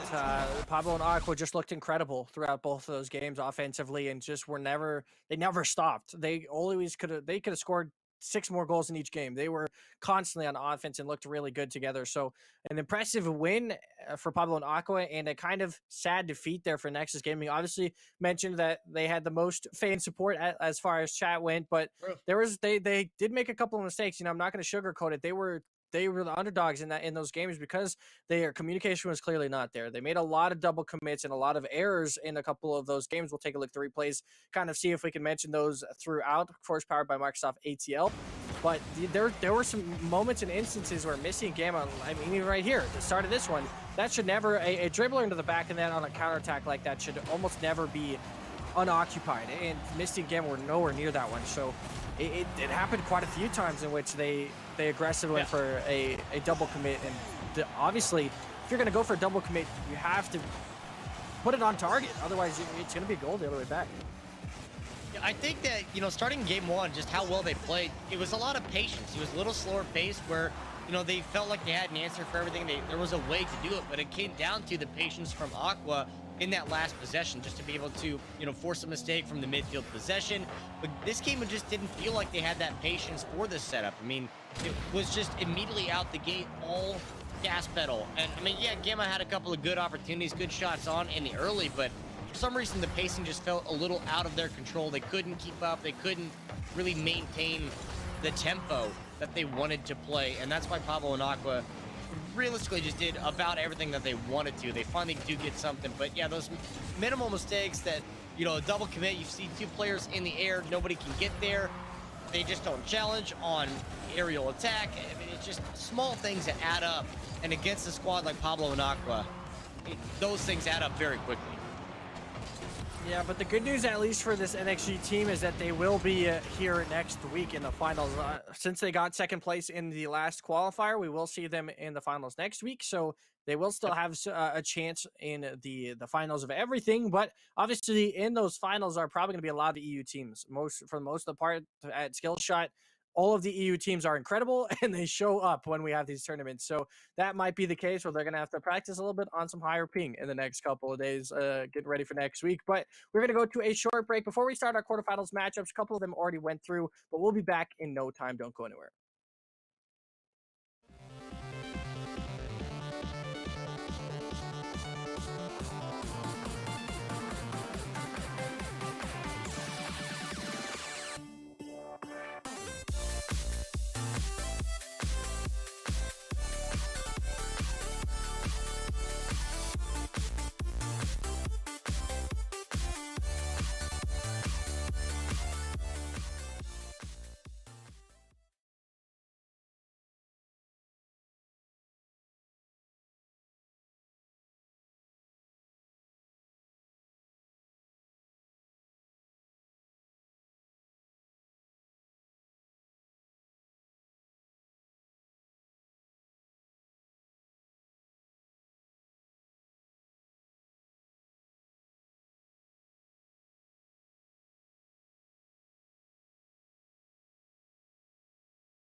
Welcome back, everyone, to the IATL Community Open Qualifier number 3. Of course, my name Troy Pibb Welling. Next to me, Trevor Caribou McNeil, as you don't want to be confused anymore. We are going into the I did math quarterfinals today. here. I'm not confused. Yeah, that's true. You did math. I'm a boomer now. I did a Minesweeper reference. There's a lot of things changing in this atmosphere. But we're going to the quarterfinals. Pablo and Aqua versus Deer Porcupine. We saw both these teams just recently in their matchups in some pretty convincing series. So excited to see who goes on this one. As far as the rest of the quarterfinals goes, everyone else has played their matchup. So this is the only matchup we are waiting on to get into the semifinals. And then from there on out, just pure Rocket League action. Both semifinals Yep. and then the grand finals. And that'll be it for today's events, which has gone rather swiftly today. Yeah. Like I said at the beginning, just blink your eyes and you're going to miss it. Like it's just going to be down to that in no time flat. There are 5 teams left. As you said, 3 teams already in those semifinal positions. This is the last quarterfinal matchup that we have, but only top 2 teams qualify out of today's event into next week's grand finals, which is where everybody obviously wants to be. None of these teams in the mix have qualified. Everyone that had any chance, the one we just saw in XG, Nexus Gaming, was the only team that was here that was left that has already qualified for next week. So now it is all new names, new faces to make their claim for those 2 spots. Yeah, and it'll be interesting to see because we already mentioned Mines Twos was one of those teams we were looking at as like, yeah, this team has a chance of winning it all just off that first matchup that we watched, and they've made it all the way through into the semifinals where they find a matchup against Sneaky and his teammate Dead. So that is going to be a really interesting matchup. That is going to be a difficult matchup, I think, for both teams. They're both high skill levels. I'm not sure. I think Sneaky's SSL as well. I'm not 100% on that one, but we've seen them enough times that where I'm assuming he's probably SSL, and so is his teammate going into that matchup. And then Spanger Banger, which we have not seen any of yet today. Pokey and Spang are the 2 players there on that team. So that'll be an exciting matchup to see. And whoever wins this game is going to go up against them in the semifinals. So this will be a lot to tell. This is a lot of information. You can't really scout in Rocket League per se. Right. As far as like watching a game before, you're like, oh, I'm going to get so much of their strategy, and like it's not really a thing of Rocket League. It's a lot so more just like, how do they play? Are they really aggressive on offense? Do they go for demos in net? Do we have to be careful of that? So those are kind of the important things to look at if you are that team here going into this, going into the semifinals in hopes of beating one of these teams here. Yeah, and like I said, the only team that was in the position that would have qualified here today, that is already done. So was Misty and Gamma. Serendipity also was in the mix as well, but they didn't make Yeah. it nearly as far. So like those are like the only teams here. The other teams that I wrote down are teams that we're all still here. Pablo and Aqua as a team to watch, who's now going to be here fighting for that spot in the semifinals. Sneaky, another one that we're going to be keeping an eye on because he's back for the first time Yep. in probably 6-8 weeks since we've seen Sneaky playing in this one. And then just where we started out the gate with Mines Twos. I mean, that was just a squad that was obviously starting out with SSL tags. I mean, that's something that we're going to keep an eye on as the bracket progresses, and not too surprising to see them there. So, looking at where everyone has gone and where they've come from, this is almost exactly what we expect. But the question mark of it is that Spanger Banger squad. But coming into this matchup here specifically with Deer Porcupine and Pablo and Aqua, I am a little hesitant to say that Deer Porcupine know exactly what they're getting. Like you said, you can't really scout your opponents, but based off the previous matchups we saw with Porcupine going against Dark Fluffy Turnips versus what we saw with Pablo and Aqua going against NXG, we know what NXG have accomplished in the past. And Pablo and Aqua beating that squad tells me a lot more about their skill level and what the expectation should be for them going into this one. Yeah, and this, like we said, this does have a lot of implications on how the rest of this tournament could go. This matchup right here, which we've already seen, I think Deer Porcupine, who looked phenomenal. They had a lot of we talked about in their series. They were mostly on offense. They looked really good and really strong. But I'm even wondering if they can contest with someone like Pablo and Aqua, because if their offense gets shut down at any point, we might just see a collapse. Like they might not be Right. able to contend with the likes of Pablo and Aqua as far as the game is concerned, because they're always on defense and they're so used to being on offense all the time that suddenly they don't know how to get back on offense because Pablo and Aqua are just constantly pushing them in. So it'll be interesting to see how this does play out if Pablo and Aqua just have that incredible series that we expect them to do so now at this point. As now my kind of expected finals is Mines and Pablo here, with seeing how those 2 teams played and the domination that they had against some good teams. I feel like that is my grand finals call right now. I can't even make that call because between Dead and Sneaky and Mines Twos, without seeing Dead Yeah, and that's Sneaky play true. together, there's no way that I'd be able to confidently say that. I think I probably would agree that Pablo and Aqua, I think, have a good fighting chance to get there, but they got to get over this hurdle first. And like you said, Porcupine on offense do very well, but it's just a matter of can they adapt into a defensive stance, because Pablo and Aqua are in the same boat as already seeing the offensive pressure from the likes of Pablo and Aqua. Playing patient again, gets a defender to bite the first time. Pablo's going to take the chip over the top after taking the back boost as well. Aqua just sets that up very easily for Pablo. And easier said than done to try and defend against Pablo and Aqua as they get their first goal of the match on their first shot of the match. And this is what we're talking about. Maybe Porcupine has something in store here. A little bit awkwardness on the kickoff. Not sure if it was planned or not, but nonetheless, Aqua has a chance here. 1 versus 1. Musty Flip goes too high, but it gets the bump right after. But it doesn't look like Pablo was ready for another counterattack just close to that one. Gets a second flip reset, and that is just simple. Pablo makes it look easy onto the second shot of the game for him, and the second goal of the game for him. Pablo just some really great car control and gets it right past the defender once again. And Pablo and Aqua look to just try and carry this to the semifinals. Yeah, just over 40 seconds into this one, and they've already got a couple of goals. I mean, they're just riding the momentum they built up from their last series. I mean, they put up 7 goals in that last game of their last series. So their offense is absolutely reeling from this one. That's going to be a good steal by Neo, who's going to get that one on an easy shot, easy goal. So they get one back here just a few ticks later, and that's something that they can work with and can build off of. That is something nice for Porcupine here. Doesn't count him out of the game just yet. Obviously, getting that 1 goal back gives them a much better morale boost than potentially that being a 3-0 start for Pablo and Aqua. 3-0 in Rocket League kind of feels like your forfeit mark. That's where you're like, okay, maybe this game is over. This is going to take a lot to come back from. But a 1, maybe 2 goal scenario is not that bad. Pablo almost gets a third one to go in. Really high chance here from Aqua. It has to go for like a triple touch. Can't find that one. So just going to reset momentum here. And so once again, back to Pablo. Has a chance for a flip reset. Doesn't really do anything, but just kind of carries it in and almost gets it past Neo in the back of them for a third goal here. But Pablo and Aqua still looking insanely strong.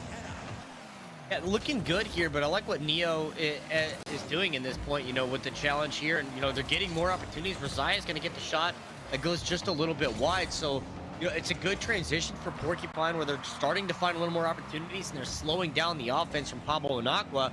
But, I mean, there's still the offensive pressure that those two are applying and the amount of time they're spending on this side of the field.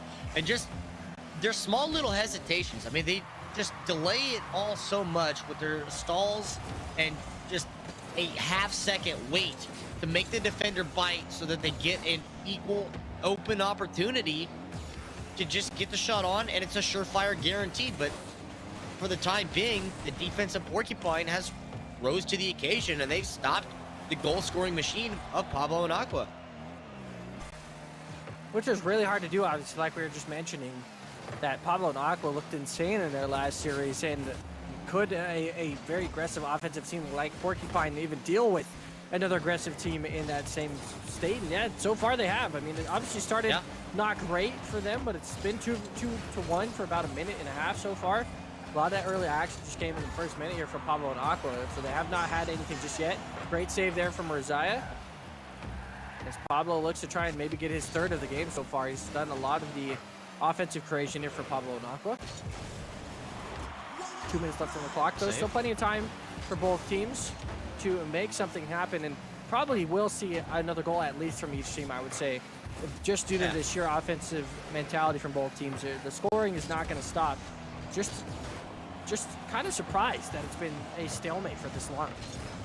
Yeah, it's been a decent share of time, and now looking for an opportunity. Aqua's going to carry this one, but good save by Neo just to disrupt that. Aqua thought he had a window. Instead, does get that window closed very quickly.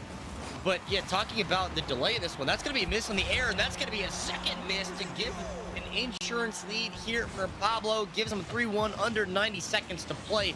We talked about how long we've gone without seeing a goal scored has been, I think, really reassuring for Porcupine more so than anything else, because like we talked about, their offensive prowess going into this game, and as you mentioned, it is a fine line that they have to walk to be able to shut down on defense and make sure Pablo and Aqua cannot score as often as they would like to. And I think they've done a very good job here in the last 2.5 minutes, obviously giving that one up there. But now they just got to find more opportunities on the offensive side of the ball, try to get some of this back. 2 goals needed in a minute's time is not a lot of time now to work with. Pablo's just going to get a triple touch, potentially finds it all the way through, but misses it on the way down. A little awkward there from Pablo. Couldn't really get his car back to where he wanted it to. Okay. Decent chaser from Aqua on the flip reset. But you can see the sheer level of solo play that Pablo and Aqua have is why they're so good on offense, because you never really know what they're going to do next. It's really difficult to kind of tell, like, are they just going to send this back over? Are they going to go for a passing play? Speaking of which, Neo finds Rosiah on a passing play, and now they're back within 1 with 40 seconds left. A small little bump there on, realistically, both of them. I mean, Aqua just kind of got nudged on the front as Rosiah went by, and obviously the deflection of the defender in the air on the other side. So both of them taken out of the equation, gets one back, and then it's gone. And all the hope that you just had previously in 2 seconds has now vanished. Just an awkward, I don't know, just an awkward flip there, I think, from one of the players on Porcupine. And unfortunately, Rosiah, they lose their lead. Well, not their lead, but they lose their chance at a comeback with that extra goal being scored on for Pablo and Aqua here, because sure, 1 goal more is fine, but 2 more, again, almost 3, is really, really difficult against a team of this caliber. And that's why you see, like, games are so close in the upper ranks. It's a beautiful play from Pablo. Gets his 4th of the game on 8 shots. Pablo's been a monster so far in this game. Yeah, and I think this is now the point where we see the flip of the switch, right? Kind of what we saw there from our last series. Pablo and Aqua did such a good job to secure the win in game number 1. But then game 2, they just poured it on the offensive front. And now here they are. They're starting to find their rhythm against the squad of Porcupine. They know what they want to do on the offensive side. They're opening up this lead. 5-2, potentially looking to make it 6. If not, just burn the clock down here, look for a setup. And they do have it off the backboard if he wants to. Out of the air, he's got the boost to do so. Look for the double touch, triple touch, set the line, and they do get it. And 1 for the road, a 6-2 scoreline. Pablo and Aqua are going to walk away game 1 victors. Simple as that, really. Pablo and Aqua looked fantastic in game number 1, following a series which they looked really good already. So this is definitely a series in which we thought they were going to win because they looked incredible against a very difficult team. And we'll take a look at the game 1 replays powered by Microsoft ATL of how they exactly got to that scoreline, because as we mentioned, 2-0 very quickly for Pablo and Aqua. The first minute of the game, they found their first 2 goals. Wasn't a whole lot after that they could really find here for either team. Then a 1 goal came in, so you're like, oh, the comeback might be real here. And 2.5 minutes, maybe 3 minutes of, actually, it's probably 3.5 minutes of a stalemate came through. And there was not a whole lot that either team could really do until we entered in that last second. That was obviously a very close chance, but yeah, so just about 3.5 minutes here, nothing happened. And then the scoring started to come through for Pablo and Aqua again. Yeah, and like I said, like, that's the point of just the flip of the switch. They just really turned it on at that point. I mean, yeah, you see one come back the other way, a swing and a miss on the side, but the slight bump there on the defender and on the secondary for Aqua. But then after that, you know, as soon as you get it back, you think you're right there. Okay, we got it. But then it's just a matter of, okay, well, we give up a kickoff goal. That pretty much seals the deal, shuts the door for that game 1 opportunity. But I think you just build off of what that first 3.5 minutes was and how you played in that time frame, because it was a very close game. It was a 2-1 scoreline. At any given moment, you get another chance to get an equalizer. All of a sudden, maybe that's a completely different game, and Pablo and Aqua's offense does not come online. And all of a sudden, that is the flip of the script. So we'll go to game number 2 to see if they can flip of the script, or if this is just all scripted and it's just going to be another 2-0 like we've seen all day. And that's not a great start for Porcupine, as they are leading in the second game here for a potential another 2-0, as you had just mentioned. And that is just a kickoff mistake. It's happened a couple times already now in these 2 games with Porcupine.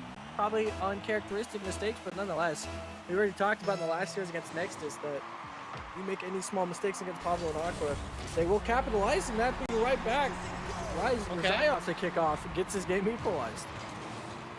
Yeah, just able to get an easy one there. Nobody went, and both of them went to the corner. Pablo and Aqua to go get the boost, try to get something, and just weren't quite ready for that one. So half a second delay, miscommunication from those two.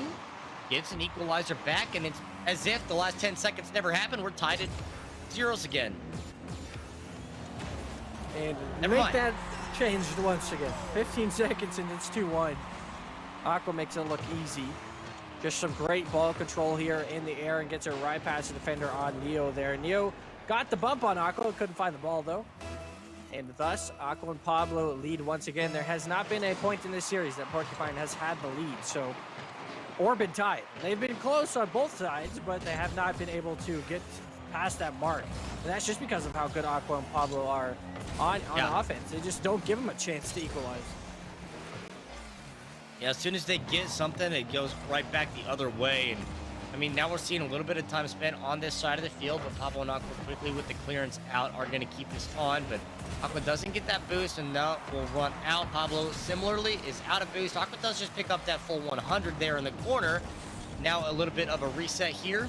Burns it all, picks up the midfield, and now looks for the setup here with the teammate instead. Both the defenders just going to sit on the wall and watch that one as Aqua puts enough behind it to get that inside the upright and give them a 3-1 lead. Things you love to see if you're a Pablo Aqua fan, which they continue to be so strong and deserving of fans so far. And they continue to just go on their merry way. I mean, this is going to be another victory for them. They're going to go into the semifinals from this one, and they're going to face a difficult team. We already mentioned Dead, X, Sneaky, and Mind 2s. It looks like I played their game already, so we are not going to be able to watch that. And okay, spoilers on that, Dead, X, Sneaky ends up taking that one. So we're like, Mind 2 looked really good, but it looks like Dead, X, Sneaky were able to clinch it out. So kind of incredible to see that one. You can see the scoreline, not even 2-1 in a best of 3. It's 2-0 from Sneaky there. We really must have undermined, and now I really want to see this team play in the finals, because Dead must be a great addition to Sneaky, which we already knew was a great player. Yeah, I mean, we've seen Sneaky with phenomenal duos there across the months of all of our community opens, and now with having Dead on the squad and get a 2-0 over a team that, like you said, we gave a lot of credit to Minds 2s and what they were capable of in that opening matchup we saw here today. But to get shut down like that in a 2-0 series, I am shocked to say the least about that. I figured they'd at least be able to get one game back. And now with that knowledge, I think watching what Pablo and Aqua are doing here, granted, we still have one more team we haven't seen, which it seems like Pablo and Aqua are going to be facing off against. This is a 5-1 scoreline. We are not 2 minutes into this game. The offense of Pablo and Aqua did flip the switch in that last 90 seconds. The last game carried over to this time around. So, unless Banger Banger produces a banger of a series, then it is going to be a very tight matchup here between Pablo and Aqua as they look to face off against Dead and Sneaky in the finals. But they're not going to take anything for granted, as they're going to take everything they can here, every single goal, the whole way. Yeah, they've looked incredible, and obviously going into that semifinals matchup against Banger Banger now after this one, we'll see if they have a lot to deal with, or if it's just going to be this team against the world until we get to the grand finals at this point, because it's just incredible for how Pablo and Aqua have been playing. No one's been able to even been close. I mean, Nexus we saw in the very first game was obviously the closest ones, but even then, they were constantly getting berated on defense, and it was luck that they were able to keep that game as close as it was at certain points. So Pablo and Aqua just continue to average like 5 goals a game, I think, at this point, at least in the games we've seen them. Yeah, and being able to just produce that this late in the bracket, we talked about with how good talent gets as you get farther and farther in. Pablo and Aqua are making this look like an opening round matchup, and that's not to take anything away from Porcupines, because they absolutely deserve their spots here, but this is just a demon of a team between Pablo and Aqua and what they are doing right now. And this is a squad that you certainly just wouldn't expect this to happen like this in this fashion. But I mean, good Lord, are they making a statement? Yeah, they really are. They're making sure that everyone knows that they are one of the top teams to beat, and they're just being rude at this point, putting an 8th on the line here against Porcupine. who we thought looked good, but we both had mentioned, but can they even get close to the skill level of Aqua and Pablo if they're not always counter-attacking or on attack themselves? And in this case, no, they cannot. There's no chance for them so far that they've had in this series to get close. Neo has a good chance here for Rosaya, but can't capitalize on that one. Could maybe brought something back, but this is going to be a guaranteed go through here for Pablo and Aqua, and they're going to face Banger Banger in the semifinals. Yeah, and now hopefully Banger Banger watching this and taking some notes about what's going to happen. Is this will just burn the clock down for the rest of the time. Yeah, see if they're going to do anything more. That's going to get a demo on that point. Are they really going to add to this? They are. Yep. No okay, shock. so now I'm going to pose a question to you here. Being up like this in this situation, is this BM? Is this too much? I feel like more than anything, I'd rather just want to go next. So I'd probably stop scoring, if anything. I mean, is it BM to not forfeit in this scenario? You're just taking the beating, or do you think it's prideful? Yeah, like is it bad that they're still all trying to play this one out? Okay, so then let's do the lesser of two evils. Which is more PM, not forfeiting or just continuing to score? Or is it because you're not forfeiting, we're going to keep scoring? I think it's that's why I think it is. I think it's because you're not forfeiting, we'll keep scoring. So I think the more BM thing here is just not going next, not letting them go to the semifinals here, having them just keep scoring though. Yeah, but I mean at the same time they could also just let it burn. I just let the clock run, you know. You gotta touch the ball to start the clock. Yeah, you do have to at least on kickoff be able to start the clock. We mentioned briefly, and Aqua's gonna just bring this one casually to the crossbar. And it somehow looked like Dear Porcupine there forgot to play Rocket League. I'm not sure what's going on anymore. Oh, brother. They've suddenly fallen apart in the quarterfinals here, in which we were like, yeah, maybe they have a chance. There's a lot going on in the back of the net here. And a minute and 6 left that we have to struggle through here, unfortunately, still. As with this, we're gonna have to wait because this is the matchup we're waiting on in the semifinals as well. So yeah, we have to get Pablo and Aqua out of this game to get to the next semifinals. Not only do they have to get out of this game, we have to get out of this game. Like, I'm at the same point now. Like, they're not only holding them hostage, they're holding us hostage too. Like, get me out. I need to see what Banger Banger can do. I need to see this matchup and what's gonna happen out of this. Obviously, Pablo and Aqua are just cruising, and they're more than confident in what their abilities are in this tournament, in this event. But their offense, there's no question about it. Your offense is good. You can do the points. Good, thumbs up. Good job. But maybe save them for the next series. Maybe. Yeah, I mentioned briefly in Discord. This is mercy rule in Little League terms. At this point, you just end the game, let everyone go home. Because you're like, yeah, there's no chance that they're coming back some from orange this one. slices, get the Capri Suns. Let's call it a day. We'll just call it a day. We'll go to the next game, the next Saturday. We'll let the kids do their homework or have a good Saturday off because they got destroyed. That's kind of what Dear Porcupine's feeling right now. 12-1 as the scoreline we haven't briefly mentioned in the past. Make 13. That 13. Man, this is not looking too hot for Dear Porcupine here as they make their exit. Like I said, like the shocking thing about this is Porcupine looked good in their matchup against DFT. Yeah, I agree. But Pablo and Aqua have just made this look like a round 1 matchup of like you and me playing against world champions. Like there's no chance at all that Porcupine had in this matchup. This is like watching NA versus NE teams at international stage in Rocket League, unfortunately. 13-1 is the finish there. Game 2 is over with. I know we're going to have to, unfortunately, bring replays into this one as we're going to have to watch all 14 goals once again for viewing pleasure. But Pablo and Aqua get themselves to the semifinals against Banger Banger, and that will be the next matchup. And then whoever wins that one faces Dead X Sneaky in the grand finals, which will be our only best of 5 in that one. And of course, like I said, the 14 goals now commence. Let's get into replays of game number 2 here. Get a newspaper, go to the bathroom if you want. This is going to be a while. Yeah, we will be here for a while because this offense just started. I mean, to be fair, it started out pretty good. Like, it was just a great little 1-2 back and forth. Okay, you got one, I got one. But then 10 seconds later, okay, we're going to take that back. And not only are we going to take that one back, We're gonna take one more, and one more, and one more. Oh, and one more, and one more. Oh, did we mention the other six? We're gonna take six Pablo more and too. Aqua were the kids on Halloween that when it says take one, they just kept taking the bowl, and you're like, are you guys kidding me right now? Why? Just take one, man. The rest of us are following this. Just take one, and they're like, no. We're gonna keep taking the rest of the candy here because they messed up. And you know, to be fair, that's kind of how that's a good analogy for how this game went. It's like, well, we're gonna keep taking the candy because they keep giving us the candy. True. I mean, yeah, they kept refilling the bowl and saying, please only take one. And Pablo Aqua said, take one. Yeah, exactly. Take one bowl. Like, got it. I'll take the whole thing. Next.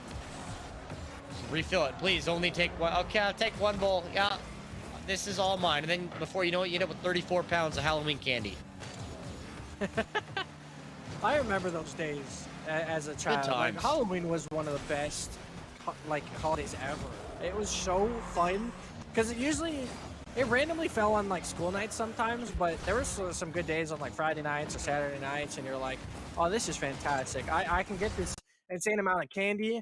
I know. I remember as a child, I used to play like card games for like poker, essentially with candy though, and you like bet some candy, and you're like, yeah, you know, whoever wins this can get some candy. Dude, can I just go back to being a child? I hate being an adult, and I barely even call myself that at this point in my life. But you want to go trick or treating next month? Dude, you know what? I haven't gone. I feel like I haven't gone trick or treating in a long time, and I have a baby face, so I think I can kick it off.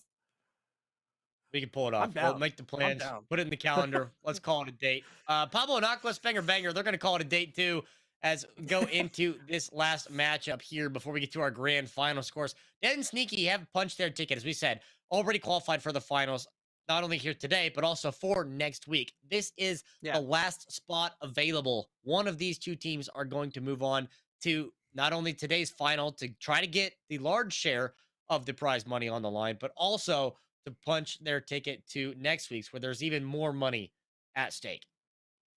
Yeah, and that's a really important thing to note, is that one of these two teams is guaranteed to go to the finals, but it's heartbreaking because that third place team no longer has a chance this week.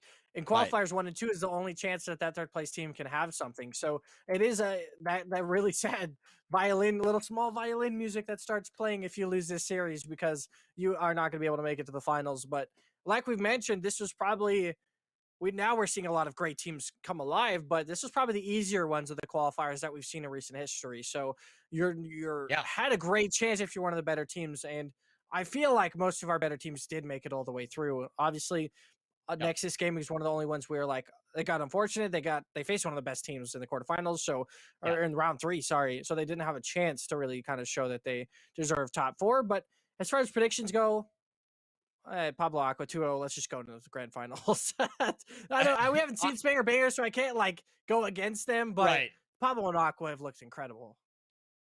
What they did, I mean, how much candy they just took out of that last series. Like, good Lord, like they are on a sugar rush, and they are just going to be buzzing through this. And I can't take it away. I mean, from what we've seen from them and knowing how they play, yeah, it's real easy to give them a 2-0. But the fact that there is that unknown variable with Spanger Banger, what they can do, maybe they take a game, maybe it takes a minute and a half before we really start to get an understanding of how the series is going to go. But I can't take it away from Pablo and Aqua. Their offense, they're just clicking. It's too much. There's no way. Yeah, there's no way, and they've already had experience on the NA versus EU kind of matchup, in which they're going to experience right now. First game is going to be on NA for this best of 3, then they switch over to EU. So it's, once again, if Spanger Banger has any chance in this best of 3, it has to be in game 1. They have to be able to win the game on NA. Otherwise, they are struggling as far as what's going to happen from here on out. So we'll see if game 1, or how game 1 goes through, I guess, and see if Spanger Banger, I mean, like we said, Spanger Banger could be the best team in the tournament. We have just not seen them yet, so we have no idea how they're going to perform. As far as their records go, I think they're 3-0, so they're brand new as well. But Pokey and Spang look to try and cause some commotion here in this first game of the semifinals. And not to mention, this is also the last best of 3 that we have here in the event. The next one, the finals, is the best of 5. So, of course, you have no time at all to waste in this series. You want to come out swinging. Already starting out a pretty fast tempo, pretty fast pacing here between the two of them. Pablo and Aqua will be trying to get this ball out of their sight. Not Spang, not to be confused with Spang. going to be challenging here in the air. Pokey's going to be the one catching this one. A little bit of boost in the pocket. Aqua's got a little as well. Misses out on that. And the putback misses to the left. Unfortunate. Great opportunity for Pokey there. Unfortunately, goes wide and is not able to capitalize. But one more time, swing it back around. An awkward little defensive stand there from Pablo and Aqua gives the lead to Spanger Banger.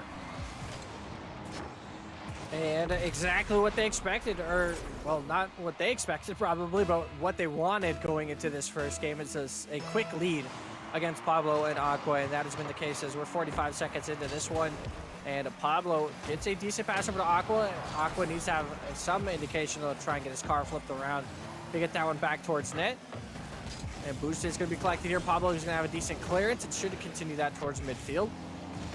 But Spanger Banger putting on the pressure. Good challenge comes through, and Pokey finds a second for the team.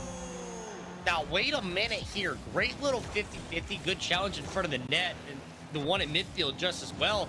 Being able to get a great bounce off, but unfortunate that 50 in front from Pablo and Aqua did not go the way that they wanted. Instead, the rebound comes in, and that's a hard commit from Spanger Banger. If that does not go that way, that is a full counterattack going for Pablo and Aqua, and it's a 1-1 game right now. But it pays off, and they have a 2-0 lead. Yeah, incredible so far from Spanger Banger, doing exactly what they need to do on this first server. We already mentioned it's on the NA, so if Pablo and Aqua have any chance to lose this series, it would be the fact that the first and third games are on NA. So this is something that Pablo and Aqua have to come back and find a way back into this game here, into this series. Or Spanger Banger takes out potentially one of the best teams in the tournament that we've seen so far. And that's a great demo and another great shot. And they opened it up right again for Pokey to score his third goal. Yeah, starting with that demo right there, just to make sure that there is no challenge on the ball. And beyond that, it's just Pablo who's too far out of the rotation to get back in time to be able to make that save. So a 3-0 lead, minute and a half in. And granted, like you said, you know, for the first minute and a half of this game, yeah, we're kind of getting a feeling for how everything's going to go. But then it's a matter of, okay, if you don't take game one on NA servers, you have to be able to understand what you need to do differently in game 3 if it does get to that point. Because, I mean, this is now becoming an awful bit of a presumption that Pablo and Aqua can take game number 2. The pacing and the tempo of this squad from Spanger Banger is just leaving Pablo and Aqua in the dust. Yeah, which is crazy to think of, that they're dominating this so much. They look incredible so far in this series, and this is just game 1, and this only halfway through game 1. So the fact that they've put on a show like this to start and have looked so good really does mean a lot for this team, and means a lot for the series. Like we said, if they lost game 1, it was the exact same scenario for Nexus Gaming. They lost game 1, they lose the series. Same thing happens for Spanger Banger. If they lose game 1 on NA and they go to EU, we already know Pablo and Aqua are going to dominate. But in this case scenario, Pokey and his teammate are taking advantage here. I guess Spang, because, you know, it's Spanger Banger. Pokey and Spang are taking much advantage of the fact that they're on that server switch, and they need to be. Yeah, and rightfully so, because you have to be able to win at your home field advantage. But Pablo and Aqua just not getting the chances that they want. I mean, typically we see them play good delays, but a defensive commit on this side, and it is going to be able to get down to the 1v1, but they're able to answer back and get in position to deny that one, so there will not be a goal scored just yet for Pablo and Aqua. But I think on the other side, their defense has stood up here for the last couple of minutes, haven't given up anything more. We look for Spanger to put another attack together, but I think it's reassuring that you gave up 3, you haven't given up more since then, and there's been a couple glimpses of opportunity here for these two to try to put one in the back of the net. The time is now against them. Good bump. Great chance there, but yeah, like you said, a good bump leads to the goal to going away for Pablo and Aqua. That was a great chance for them. Well, like you said, just a really smart bump. A little bit of whiff there in the back from Spang, but it doesn't get capitalized on by Pablo and Aqua. And I think Pablo and Aqua are playing a bit scared. I mean, both of them sitting in net, like, kind of just waiting on the shots here, playing reactive to Spanger Banger. And once you put them on their back heels like that, this is just a game for Spanger Banger to win, because Pablo and Aqua are not in the attacking prowess that we've seen them before. They're just not in position that we expected them to be in. And, you know, after that, it's just a reactive defensive stand, right? Pokey takes this one. It's a reactive save from Aqua, who's now virtually out of the play, even attempting to make the squishy. Doesn't have enough boost behind it. be able to challenge that ball in the air as it comes out. So just the positioning is just unfortunate for Pablo and Aqua. They can't keep up right now. That is the tempo Spenger is setting in this game, and they're delivering. I mean, they're giving a banger of a game number one, and they did what they had to do to win this one, to try to create an advantage. And as the rest of this bracket has gone, every series has been a 2-0. But going to the EU servers, we're going to see Pablo and Aqua are going to be able to find an answer, because at this point, I mean, they just did not look like the Pablo and Aqua team that played so confidently in the last two series. Yeah, shocking, to be honest. I mean, we were going into this one like, in my head at least, I was like, oh, it's probably going to be a close one. Pablo and Aqua maybe inch it out in the end. This was not even close. There was not even 2 or 3 chances that I can remember in this game that Pablo and Aqua had. You see 0 shots for Aqua. I don't even know if Pablo had any, but I mean, like, they were shut down. They did not even have attacking opportunities, and that is incredible that Spenger Banger were able to shut them down like that. All right, boys, let the ball drop, please. Go next game. Thank you. All right, there it is. It hits the ground. We finally get that one. So 4-0 score line is going to be the end there. And game number one over to the side of Spenger Banger. And Pablo and Aqua, like we said, just looked a little uncharacteristic, caught flat-footed potentially coming into this matchup. They just weren't ready. We're not expecting that level or that pacing of play that Spenger delivered very quickly in that game. So now going into game number two to look what they can find as an answer, maybe play a little more in their comfort zone, play their style of Rocket League to be a little bit better off. But I mean, like I said, trends of this bracket are going against them right now. Absolutely, yeah, and I mean, they at least are going to EU on the second game, so there's hope for Pablo and Aqua to just kind of recuperate a little bit. We'll take a look at the game one replays now, powered by Microsoft ATL, and kind of see what they need to do in the next one. But like we said, they just need to shoot, I guess. Like they didn't have any offensive chances in game one, which is so weird to say on a team that literally in the series before this were like are averaging 5 goals a game against their opponents, against good opponents. Like they were incredible offensively, and then somehow just completely shut down against Aqua and Pokey. Or sorry, Pokey and Spain.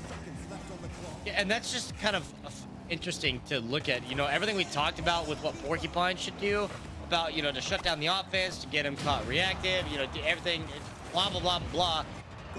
Pokey and Spang were able to do just that. They did everything that Porcupine should have done, and they just executed and were able to come away with that. And it just shows that it's not easy to stop the offense of Pablo and Aqua. Like you said, they put up a lot. They scored like 19, 20 goals in those last 2 games, but 0 in game number 1 here. Now going to game number 2 with the countdown. We'll see if they can find something here. Kickoff going to be spinning in place. Pablo and Aqua, they got to find a way to get that first goal. All right. They got it. They found it. they got that first goal right when they needed to. And that's just obviously huge, like we said. Overall, overarching for this team. They need to find a way in. They found it immediately. And now, we've already mentioned, they're on the EU servers instead of the NA servers. So, we've seen them dominate on the EU on the Switch. Can they do this again? The only issue is that third game, I believe, is back to NA. So, that could be a major issue, major factor. What a dribble, by the way, from Pokey to get past both defenders on Pablo and Aqua.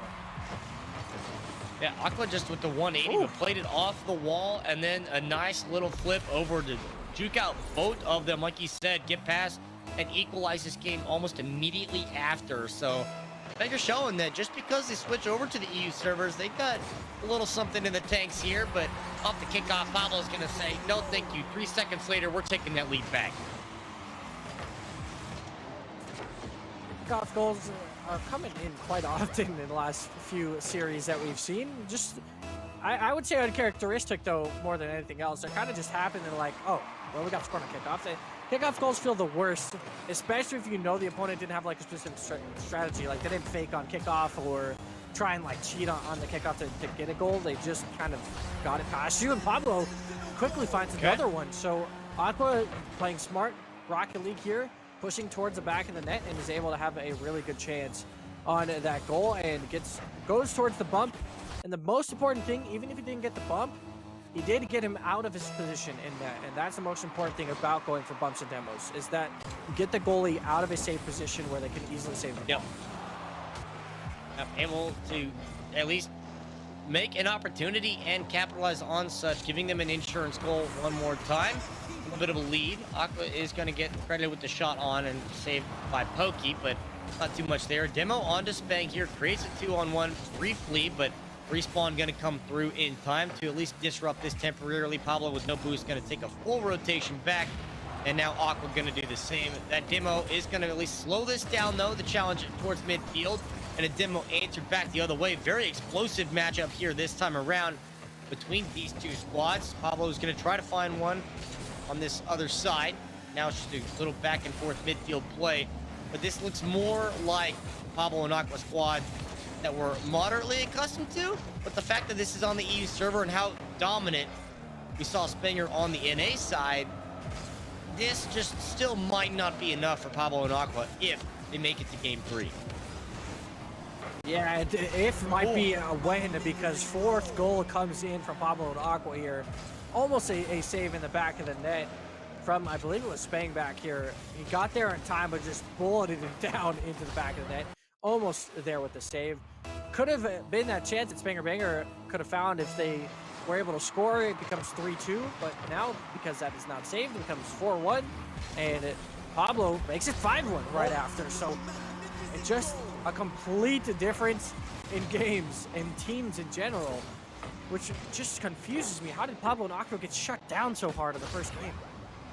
Yeah, I think it was so much as, like I said, they just kind of got caught flat-footed. Like, after what happened in their last series, it was all jokes. I mean, right? Like, it was 13 goals that they just scored. Spang's gonna get one here off of a slow roller off the kickoff, but I think just the way that the last game went, they just were not ready for the tempo that Spanger were going to put on the field.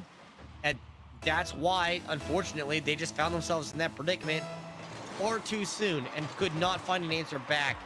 But now I think with this, a little boost of offense should be reassuring. They look a little more like them, where they're playing a little slower, a little more patiently around the ball. And that is a play style I think that suits them so much better. To just slow it down, stall it out, and make the defenders bite on the commits, because they did that so well against all the other defenses they played against. Spanger Banger's got a lot to do to come back into this one. Make it almost 6. Actually, it is just 6. Aqua just sits there and waits. And that is a 6th goal for Pablo and Aqua. And can Pablo and Aqua bring this to game 3? That is the question we're at right now. There's a ton of time in this game, so there could be some crazy alterations. So I can't really say they're going to game 3 just yet, but as of right now, it seems pretty confident in doing so. It looks favorable. Yeah, it does. It looks favorable, but I don't know. It's just so confusing now how they go from 5 goals a game, passing that now, again, 6 goals in this one, to just, I think, only 2 shots total for Pablo. Aqua had 0. It's just crazy to notice a difference. And maybe they just weren't ready to start on that NA server, but they did just play a series against Nexus on the NA server. So it is it's crazy to think about. And they have to figure out what happened and not let it happen. But this second game is huge, just for everything, to show that the first game didn't affect their morale or anything. Right, and I think this is a confidence boost, you know, just to also kind of make a statement here to the Spanger Banger squad. Like, yeah, we can hang with you. And not only that, but like, we can kind of curb stomp you in the way that you did us in the last game. And they're just trying to put on a little showcase here to try to put some more points on the board, score some more, and make it a little more convincing. And as we get closer and closer to zeros on the board, it's looking that much better for the game 3. And I think at this point, it's all but said and done, especially with that. That will be more than likely the definitive dagger in the coffin. But I mean, a 7-2 scoreline here. Pablo and Aqua, like you said, this is a tale of 2 completely different teams that we saw between game 1 and game 2 of this duo. And now they just got to find a way not only to maintain this, but to carry it over to the next game onto a different server, because what we saw and what will be in the back of their minds going to game 3 is their performance in game number 1.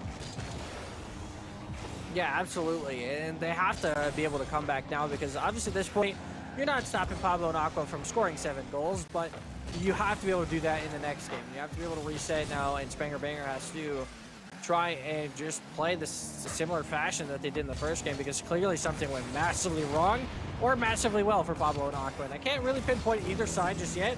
It seems like Pablo and Aqua just finally reconvened and figured out what was happening, but the service switch could just have been good enough for them to finally get the confidence back that they needed as well. But they have just had a whole lot of opportunities, obviously scoring 7 goals already. Could have potentially been about 10 or so, which is really difficult to do in the semifinals. Aqua almost gets a double tap, but Pablo finding that goal, and 4-0, an 0-4 game 1, 8-2 for Pablo and Aqua this time around. Something changed, and it was big. Not even just the sense of looking at the 0 that they put up on the scoreboard, but looking at the, as you mentioned, the shot count. It was 2, maybe 3 shots I total. think it was 2 overall. Yeah. It was ridiculous as to the just lack of offense that they had compared to this one, where they're getting not only the shots but also the goals, and a huge margin to victory in this one. I mean, 6-goal up is a great spot to be in to go into a game number 3. So a best of 3 turns to a best of 1.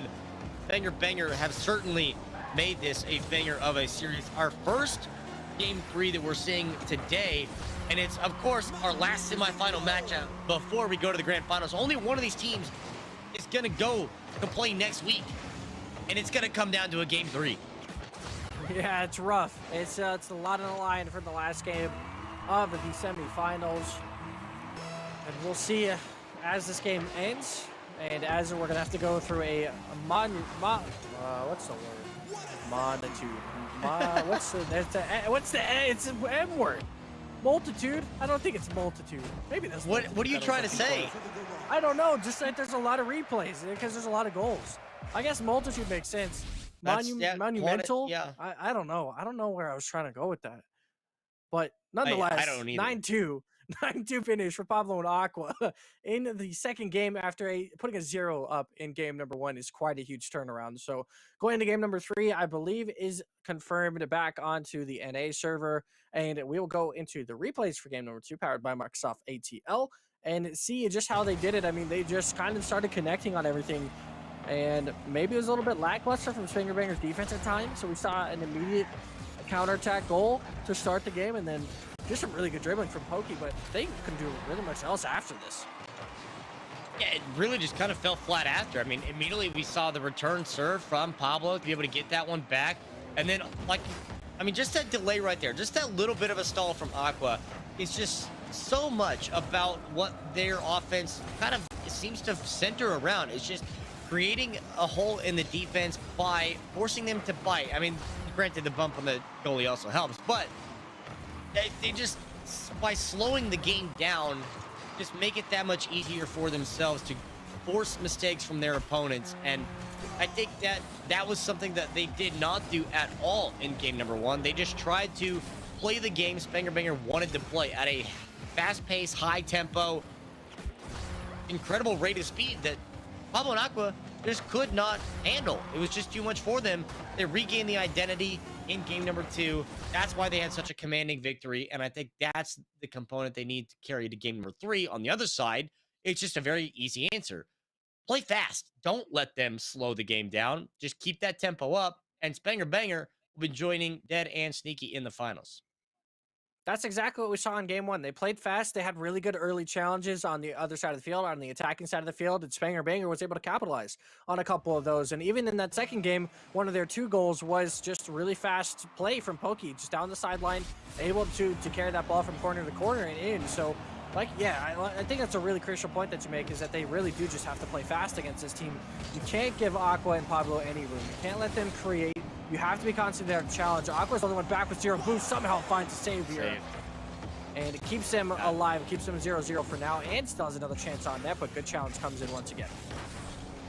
Now Spang's going to take this one, send it to the corner. 0 boost, picks up a couple little pads along the way, but it won't be much more. Pokey's going to catch this, gets shot on, but will be met there. Picks up the midfield boost and the back boost, so not a lot here, but Aqua is going to take advantage of that. Pokey decided to go for the boost. Aqua decided to go for the goal, and that is going to be the difference maker. 38 seconds in, Pablo and Aqua take the lead.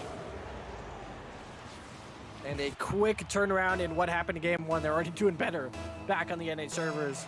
I really must have just been a huge outlier, but it's incredible that it was that insane of an outlier. Kickoff goal comes through. Okay. Up 2-0 now. But I just thoroughly don't understand what happened in game one. I don't know if Spanger Bangers had the game of their life or if Pablo and Aqua just could not get on the tack. But to get only 2 shots, that's the overarching thing. It's less so the 0 goals you mentioned already. It's the fact that it's a 2 shots thing that is way too surprising, because if they average 5 goals, you're probably assuming maybe there's like a 50% shot rate success on that one, so they have 10 shots total. So they average in probably 9 or 10 shots a game on that, and they had 2 in the first game of the semifinals. It's so uncharacteristic, but Spanger Banger still has a chance in this one. They're down 2-0 right now, but on the NA servers, they can make a quick comeback. Yeah, I think that it's going to be it's on you. Interesting change, and yeah, that's an interesting. That's even more important, though. Yeah, now we know that with that, I think Pablo and Aqua should be favored to win this game. They should be in their comfort zone, and this should be almost a rinse and repeat of what we just saw in game number 2 to give edge to Pablo and Aqua. There's going to be a bump on the back end that let Pablo take that and set it up for a 1v1. You see that little bump right there, open the door. That just gives Pablo, when you're one-on-one, the one barely even got back into frame. Spang couldn't even get there, so Pablo, essentially with an open net, gives him a 3-0 lead. And a 3-0 lead desperately needed. Almost make that a 4th. Nope, just goes a little bit wide here. But his kickoffs have been so good for them so far. Pablo with a double tap easily enough. Going to score that one, and off to the races once again. Pablo and Aqua approach their goal line that they ever so require about 5 goals a game. And I always forget what decides that 3rd game server difference, but the fact that it's on EU obviously is a huge difference in what we saw in the first one in NA. So we'll see how everything goes in the overarching theme of this game. But Pokey and Spang need to play fast now. There's no excuse anymore. Yeah, and the fact that all of a sudden you find yourself at this deficit, like you have to go back and play your game to be able to find anything, and the fact that it just continues to add on. I mean, Aqua there attempted a little bit of a musty, wins the 50 and just rolls in, and the defense at this point just question mark, not even there. They can't 5-0, but 3 minutes left, 5 goals. Like, this is just obviously, I think at this point, the recognition, the FF, the GGs in the chat, understanding that no chance whatsoever. That's going to be the difference. And as it turns out, the difference maker of the server is goal scored across 2 games. So with the fact that nobody's here, this is literally just Aqua in a solo match right now. Gets a shot on, gets a goal. Aqua with no teammate, with no defense, puts up 6 goal. Wow. Wow.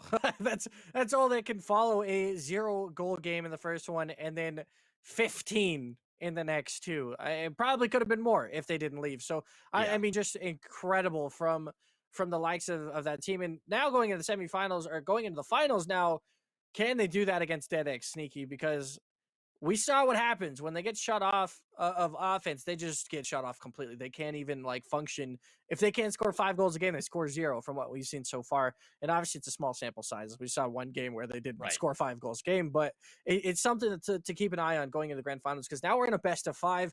You can have a game like that, but they need to keep that consistency. I believe both teams are in EU, so that is at least good news for both sides. I'm pretty sure Sneaky's from the EU side, because he always played with Smokes and stuff. So yeah, because he played with Smokes and Top Cougars, they're EU, I would assume the same. But let's go ahead and take a look at the series replays of that 2-1 finish. Obviously, it looked like Spanger Banger could have had a 2-0 lead in the series. Instead, we'll look at a Baby Blue Octane. Very pretty. But these are the replays, of course.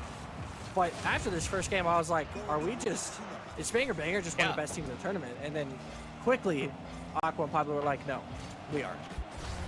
Yeah, and that was one of those things that, like we said, with a unknown variable, the question mark that we had not seen Spanger Banger play, we're like, okay, maybe this squad is a team that maybe could take something off Pablo and Aqua. And then all of a sudden, just coming out the gates, like you said, not only getting shut out, but only getting a couple of shots on was just all of a sudden that little question mark became a lot bigger of a question mark. But like you said, Pablo Nakwa really just came back to make a statement that, yeah, their offense is still just as good as you would expect. And now going with the what we'd expect all EU matchup is going to be, and it is all EU matchup.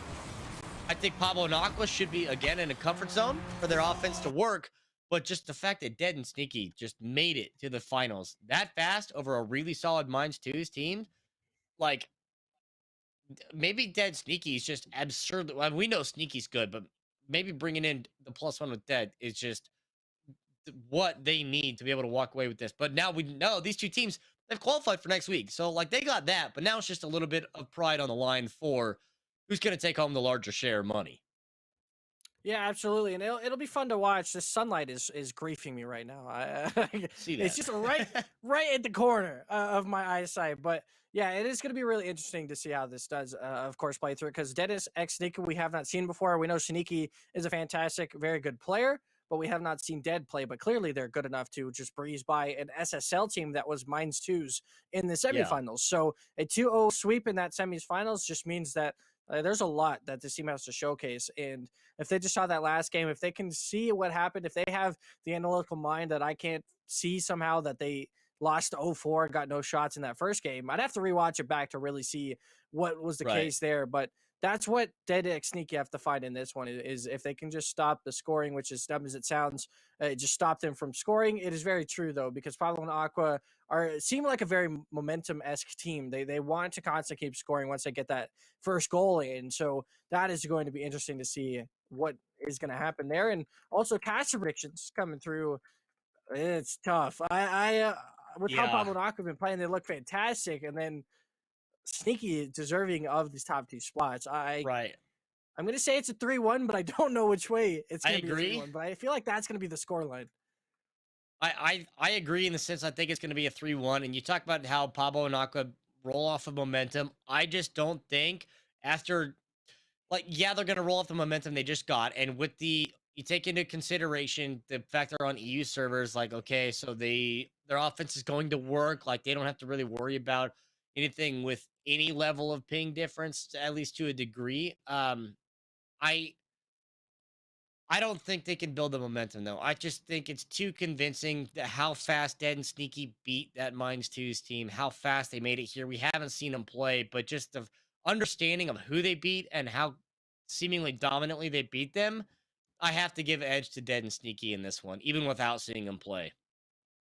Yeah, that's fair enough. I think because there's that off chance that Pablo and Aqua could forget how to play Rocket League, it's kind of sketchy on betting on them in the finals. So I agree with you there. I think it should be 3-1 in favor for Dead X Sneaky, but it should be a really fun matchup. I'm really excited this is our Yeah. matchup at the end of the tournament because I was expecting Minds 2's to make it all the way through. They looked fantastic, but the fact that Dead X Sneaky just dominated into a fashion really shows me that they were always the best team all along. And it's really good to know because we've mentioned both of these teams previously before.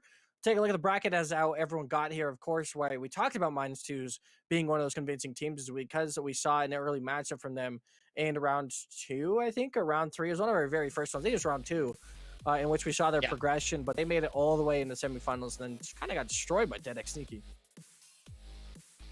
Yeah, and as we saw with the graphic pop up during that last series, it was a 2-0 series where they lost to Dead and Sneaky, but they beat WL's Pro. They're in the top 8. I mean, and like I said, this whole bracket just in a flash was there and it was gone. Just now all of a sudden we're in the grand finals and it feels like we just started this. I mean, couple hours ago, and all of a sudden we find ourselves at the end of the road here in this best of 5. But only those two names in red are the ones going on to next week's competition. But like I said, now this is just for the larger share of the $175 prize pool on the line today. First place walks away with $125.50 to number 2. And there can only be one winner at the end of the day. Pablo and Aqua, we've talked about their offense, the momentum they built, and how well they played. But Dead and Sneaky looking to play the spoiler here, as this is our first time spectating and watching them. And of course, this is the most important time in the grand finals. It is indeed the most important time for both teams to try and improve on their performance, and we'll see if they can do that just now. And obviously, this is an important game because both these teams are going to the finals next week. this is a finals Yep. matchup for the next week. So it's important to see where you kind of match up as far as two of the best teams in the tournament and how it's going to look in the finals. So we of course are just waiting on the teams to join up. They've done so many matches before. I don't know why they're struggling now, but we'll get into that matchup sooner rather than later, Hey, and joining be lobbies is able to hard, see man. this. It is. It's difficult, of course, and it's a best of 5 though. So there's plenty of Yeah. games to go into this one. We're going to the first one of this series. Grand finals of qualifier number 3, the last qualifier for September. Both these teams guaranteed to go through into the finals and guaranteed to have a good series. Yeah, now looking to see who's going to come out on top. Dead Monster, of course, the +1 here for Sneaky. He's going to get the double tap off the wall. And 4:44 to play. They get the first goal. Dead and Sneaky take the lead. Just a great touch there from Dead Monster. Aqua tried to get on backboard, but didn't have it in time, so unfortunately couldn't find a way to get back on the backboard. If he was there just a couple seconds earlier, might have had a chance to stop that touch. Great bump by Aqua right there, which just briefly saw to stop Dead Monster from getting a chance on goal.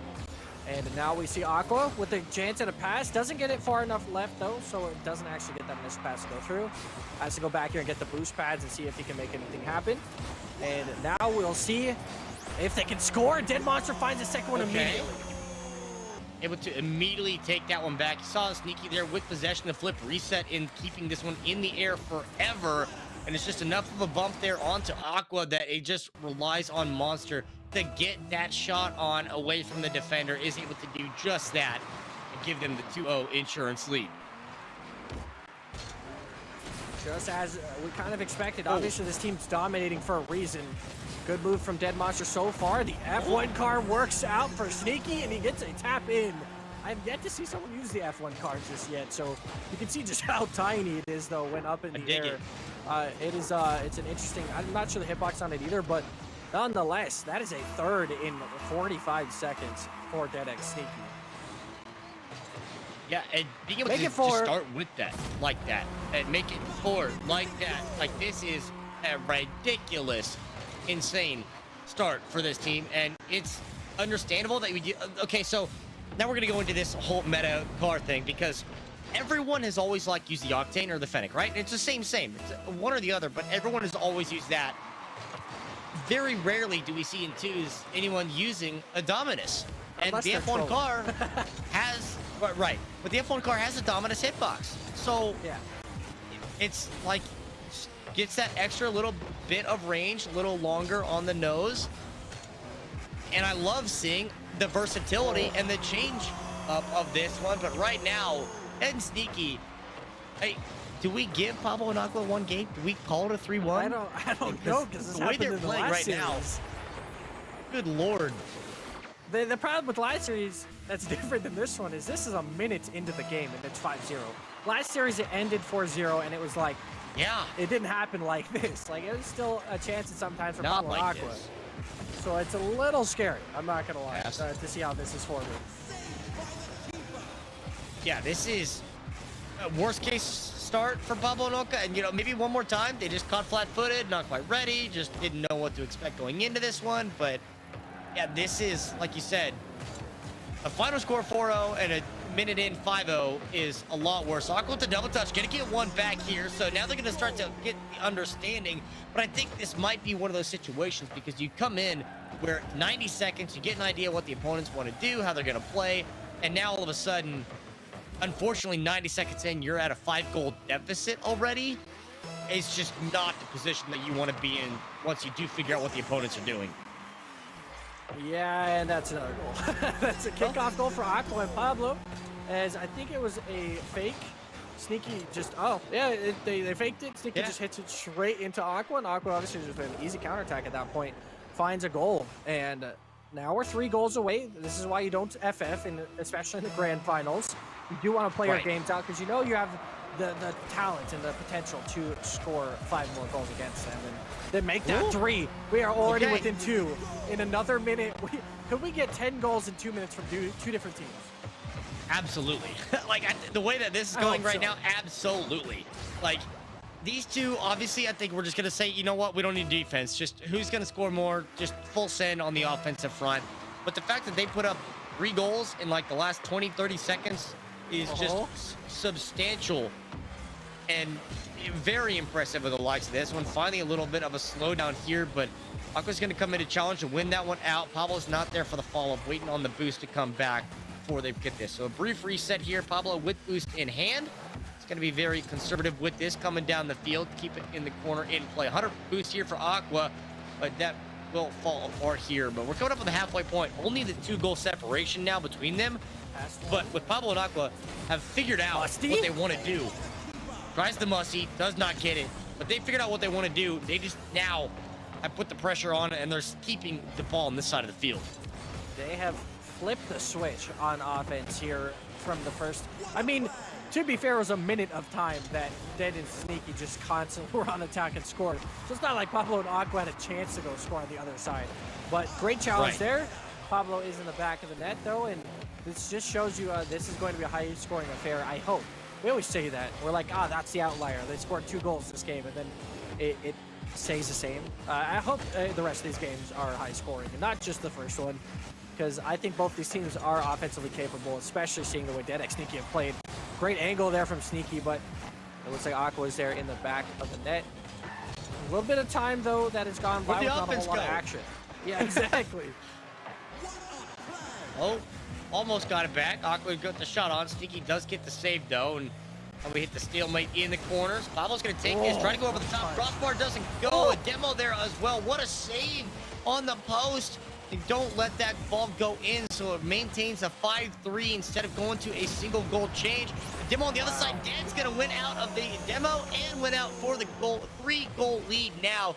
Minute 23 to play, and a good possession to take a little more comfort zone of their lead. Very nice from Dead X Monster right there, just to be able to keep that and obviously get the demo. Demo was less than necessary. Just had to get it past that defender, but 4th goal for him on 5 shots, assists, and 2 saves on top of that. So a great game here from Dead X Monster. Sneaky seems to have found his teammate, but Pablo seems to have found the back of the net once again, and it brings it back with a 2.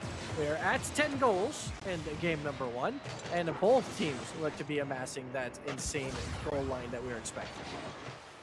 It took a little bit longer to get to where they wanted to be with the scoring, but hey, we got there eventually, and with 74 seconds to play here, I mean, this could still go either way with how fast we've seen Pablo and Aqua create opportunities. Also could go the other way to Dead and Sneaky, where they're just going to be able to pour it on and open up this lead. Good challenge here, Sneaky. That ball's going to go over the top. Aqua's going to get an open chance behind the defense, and a single goal separation under a minute to play. Ladies and gentlemen, at all ranks, this is why you don't forfeit. If you have the talent and you know you can come back, it was 5-0 at one point in this game for Dead X Sneaky. It is now 6-5, in which they've had almost 5 unanswered goals for Pablo X Aqua. So incredible comeback for them in this first game. With still a minute left as well, they just need 1 more. Suddenly, that huge difference between the 2 teams now has shrunk so much, and this is looking like it could be a great start here to a comeback for Pablo and Aqua.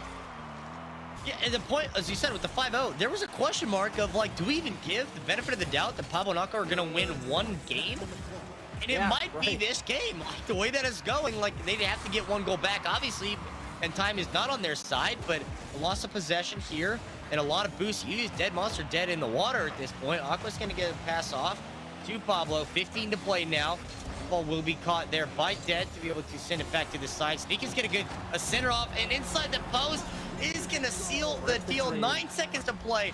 There is still a sliver of a chance. It is a 99% chance it goes to Dead and Sneaky right now, but that could seal the deal here for game number 1.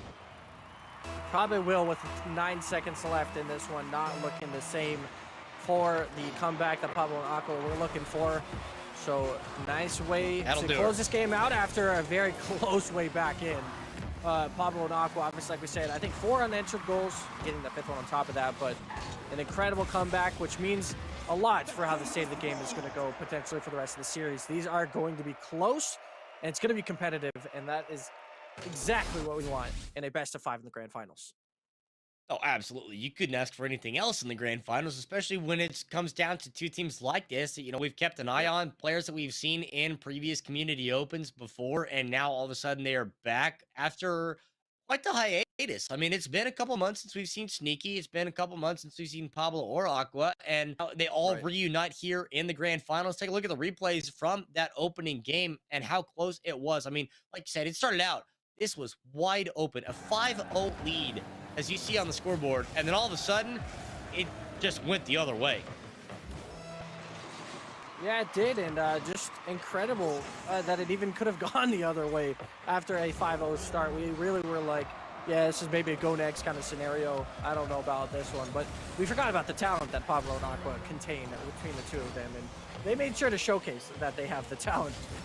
Just incredible plays from them, and being able to do that back and forth with those two. An insane comeback, of course, being just slightly a sliver off the comeback at the end. Got it back within one. And after losing by 5, to get it back within 1 is a potential itself, in which if they can stop Dead and Sneaky from scoring 5 in 1 minute in this next game, they have a chance of winning. Yeah, and like I said, like it took them 90 seconds to get back into this mix, you know, and they kind of get an idea, okay, this is how we're going to play, and this is what we're going to do. But unfortunately, at that point, like you said, you're down 5-0. Like, this is way beyond where we want to be at this point. So instead, maybe if it's 2-0, 3-0, that's a little more manageable. And like we've given credit to Right. Pablo and Aqua, they play off of momentum. All they got to do is start to build up that momentum, and they can very quickly get back into the game where it's either a goal or two deficit, or at that point, a goal or two lead if they get all of the dice to fall in order. But as I see in the corner, yes, imagine having an NA tourney with EU finals. This is unfortunately far too common of an occurrence where it's Yep. always EU finals. Like, this just always comes down to something like this. So naturally, yeah, this is to us not surprising.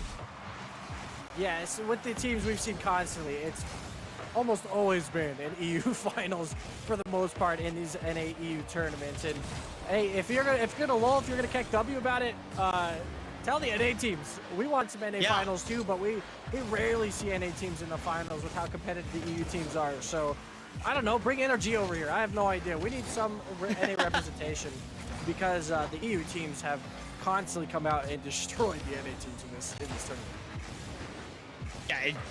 Yeah, exactly. Everyone on the NA side, like, just tell your friends, find your people, like, do some recruiting at the top, because what Sneaky has done as well, I mean, Smokes, it's been ridiculous, but Dad, again, is going to get the first one, able to sneak that in underneath the crossbar, just barely. Not enough of a deflection there by Pablo to be able to get that one out on the first or second touch. 45 ticks, and Dead Sneaky take the lead again. With no surprise on that one. Maybe another kickoff goal comes straight through, but it goes a little bit far right. Aqua with no boost just goes back to at least try and stop that from going in. Much better start here for Dead and Sneaky. Well, actually for Pablo and Aqua, I should say, because we're a minute in and there's only one goal on the board. Only one. But we know both teams can score so much, so like you really can't tell who's going to win this game for a majority of the game with how the last one went, and we're already equalized. Back to 1-1 here with a shot from Pablo. Yeah, just a good little challenge here from Aqua on that ball, and Sneaky, unfortunately, that touch left it wide open there for Pablo to get the shot on, get the goal scored where there's no defense home. So, yeah, an equalizer there. Significantly better start for Pablo and Aqua. But like you said, yeah, this at any moment could go where the offense is going to pour it on. Dad's going to get one off the wall, off the kickoff, and take the lead right back. And kickoff, once again, a weakness for both teams, it seems. We've seen a kickoff goal on either side. And we'll see if that's going to be the case here, as it's 2-1.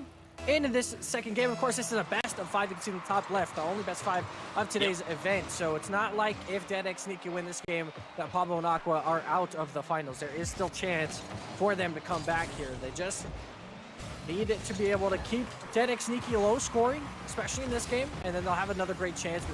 Of course, you know, both teams are very capable of doing that. So we'll see right now if that's going to be the case here as we go into this one. 3 minutes left, and a low-scoring affair in consideration to the first one. Yeah. But Dead X Sneaky look to try and create something from their back side of the field here. Aqua's still stuck at 0. And it's going to have to rotate all the way back. Sneaky, this could be a good chance for them. Both of them have a decent amount of boost. Just gets it past both players. Off the crossbar. And he gets it out. Pablo able to find the save and keep them at close terms here. That ball just absolutely got everything that it wanted going across the line. It was a free trial, and then on the 29th day, remembered that it had a subscription and backed out of that one. But that's a very quick recommit to the other side. Dead is going to put that shot across and give them a 3-1 lead. Now, give them that insurance goal. And, I mean, just, biting your nails there as to how close you were in that situation. But they finally are able to get that goal and give them that lead. Halfway point, but like I said, a little delay between goals there. And we had a couple minutes in game number 1 where we went a duration without a goal scored on either side. That's going to try to stop that duration here, add another one, but good challenge by Pablo to keep it out of the back of the net. Yeah, they're going to have to. I mean, if you want this game to stay close, never mind. That should just be a free goal. Okay. He's by himself. And I was going to say, yeah, if you want this game to stay close, that would be the way. But Sneaky just carries it past both Pablo and the other player going for the demo in the back. And just a simple kick in the back here. 2.5 minutes left. It's not as much time that they had in the last game to come back. So Aqua and Pablo is still very capable of doing so. But we'll see if they can keep that going in this one, because it's not looking too good once again in game number 2. Yeah, it's another one of those situations where the deficit just a little more than you really want it to be. You just have to find that momentum, be able to start scoring something on your offensive side, but they just have not been able to do so in quite some time since the opening seconds of this game. And Sneaky and Dead have just really possessed this ball. And, what we talked about with Pablo and Aqua to slow the game down, and they fare better with that. Dead and Sneaky has slowed this game down so much that they're just slowing it down by maintaining time of possession, and Pablo and Aqua aren't getting any chance whatsoever. Yeah, this is a smart way to play this. You don't need to keep going for goals. Dead and Sneaky already know that they've scored enough. You just need to keep the other team from scoring, and that's exactly what they've been doing so far. Sneaky is able to get a demo there onto Pablo. Just Aqua left in the backfield with just about 40 HP. 40 boost left in that one. HP goes down, this gets demoed apparently, but with 1 minute and 15 seconds left in this one, Pablo gets a nice carry, but a great save from Dead X Monster and in the back to be able to get this saved. And with 1 minute left and 3 goals down, we saw them get enough scoring in the last game, but I feel like the first couple minutes is so different than the last minute, because I feel like you feel so much pressure in the last minute than when you have like 3 minutes left. It feels so much different. So there is a lot still for Dead X Sneaky here that they have to worry about, but Pablo and Aqua are kind of in the witching hour now of the game 2. Yeah, and this is just a point now. I mean, shot on, you don't even get that. Dead makes that save, and I think that's more than enough. That is just going to be a position where they're going to call this and say, yeah, that's probably about the end of that one. 30 seconds to go, still down 3. This is not favorable for Pablo and Aqua. Looking into game number 3 now to see what their answer is going to be, because obviously their offense just did not show up. 2 shots here for Aqua in this game, looking to make it 3 in this with an open net opportunity, but just the window closes very quickly. There's not much there. Sneaky's going to find an angle on the side, but a 2-0 lead now for Dead Sneaky going into game 3, potential series deciding game. And the way that they're playing, it seems like they've already decided that will be series. Yeah, no kidding. It's a fair point. I mean, with 4 goals this game, 6 goals in the last, Dead X Sneaky have found no shortage of being able to find those against a very good team. So it does show you that Dead X Sneaky are the top dogs going into this 3rd game here, and which, like you said, could be that potential series decider in this best of 5. And it's both of you teams, like we mentioned, so it's not like the alternation is going to affect either side, which we saw Pablo and Aqua were able to capitalize on a little bit in their semifinals matchup. But let's take a look at the replays of game number 2, and a similar score, like kind of variance, but just nothing could come out of Pablo and Aqua this time. And we were kind of worried that would be the case in this grand finals, in which a couple of games might have been like, Pablo and Aqua could score 7, and the next game they just can't figure out their rhythm, and that's now becoming a little bit more apparent in the last 2 series.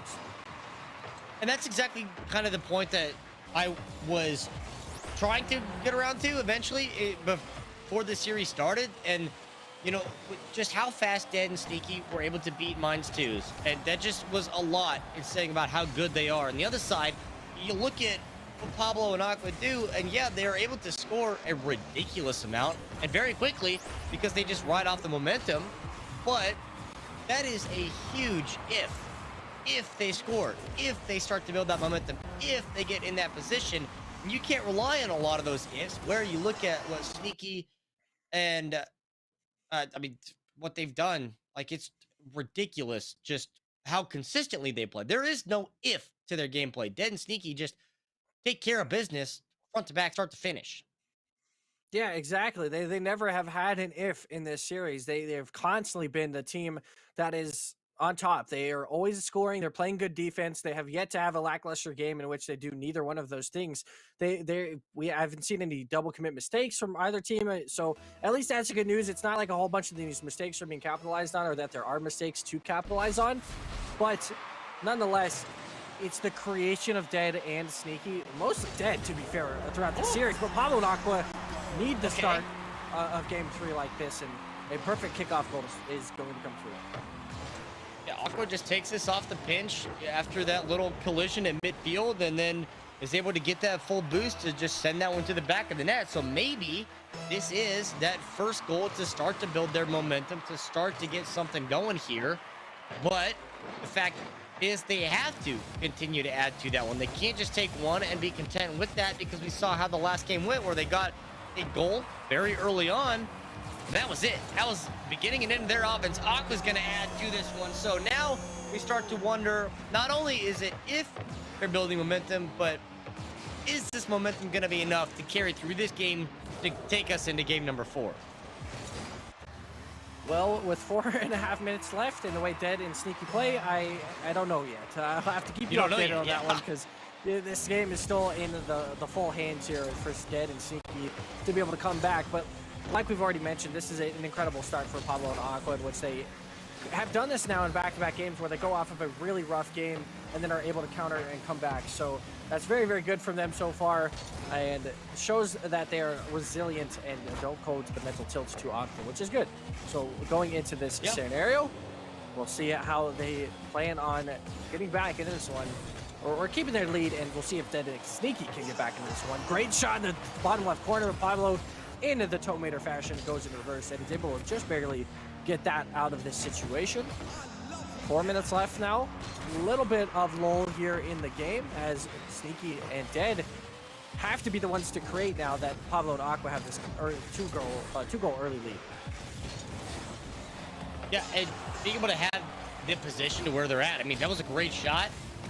And then, like you said, you just kicked it in reverse, be able to make that save. So really good read to not commit to the other post and try to get in, got out of position like that. So they're able to keep that one up at the 2-0, but now a little bit of lull here. Pablo trying to get something on the offense, but a good challenge from Dead to be able to send this the other way. That's going to go a long ways the other way. See if Sneaky can get a nose on it, that extended hitbox, but cannot do so. Aqua now with the shot on, will get deflected to the side. Dead, great opportunity there to be able to make that save. Now looking for a putback chance, but Aqua with the challenge keeps this on this side of the field and gets that midfield boost with Pablo.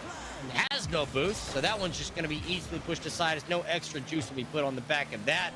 But now we're under the 3-minute mark here and haven't seen a goal here in about 80 seconds, 90 seconds and some change. It's only a matter of time before someone breaks the threshold. You would think at this point, between these two very good teams, that it'll be sometime soon. But you mentioned something in that brief sentence of the fact that that early challenge basically saved in a counterattack there from Dead and Sneaky.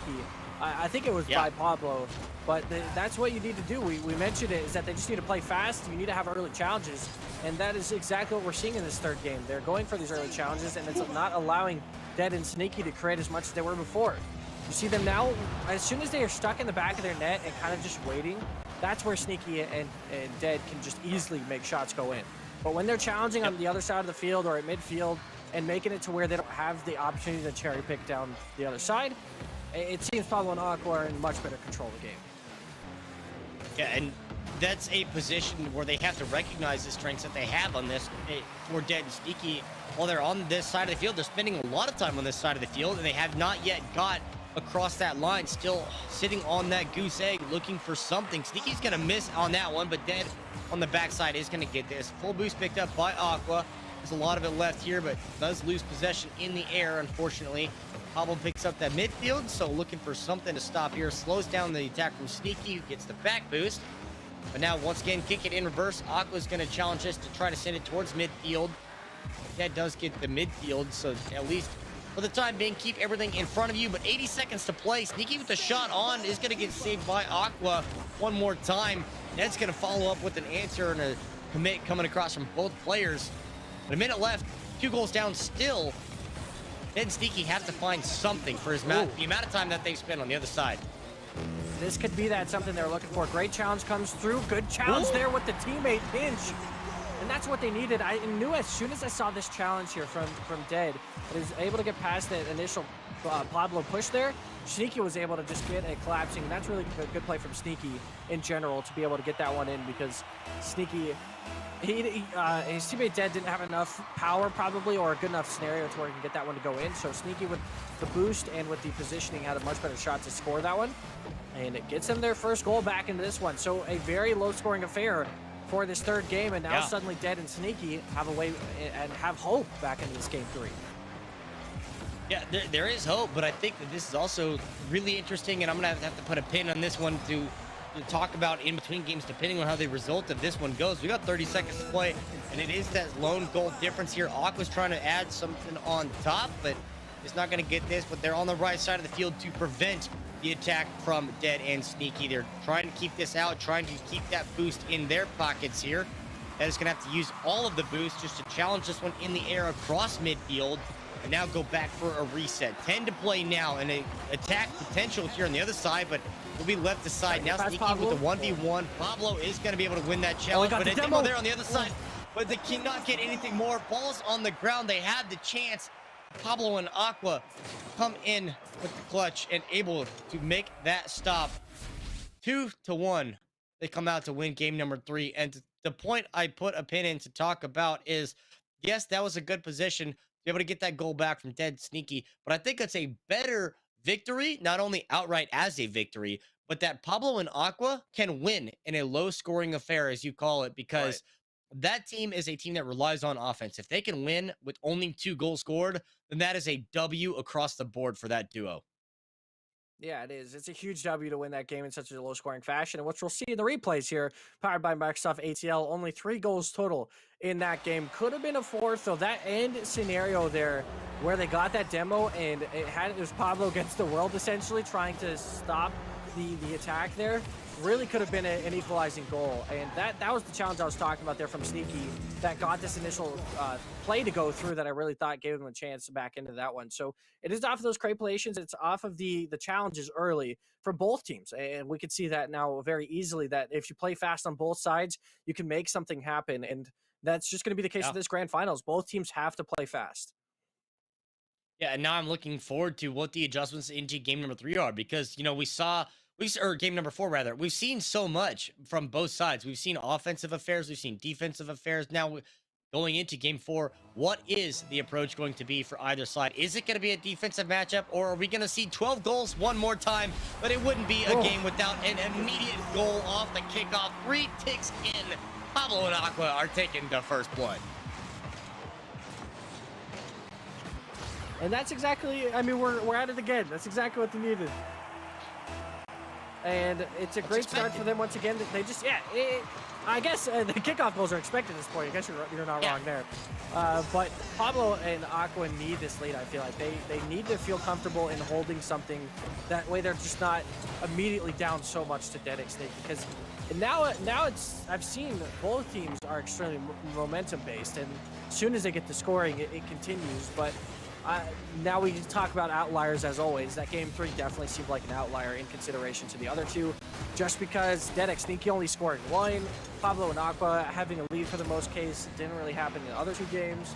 So it definitely felt like a differential there, but could be something to still keep an eye on going into this game. Opportunity there, just goes a little bit above the crossbar, and now Sneaky's gonna have to find his way back as him and Dead try to create something. A good pinch opportunity, can't get it to go on net, but would have been a goal if that had been a little bit more to the right. Great save there.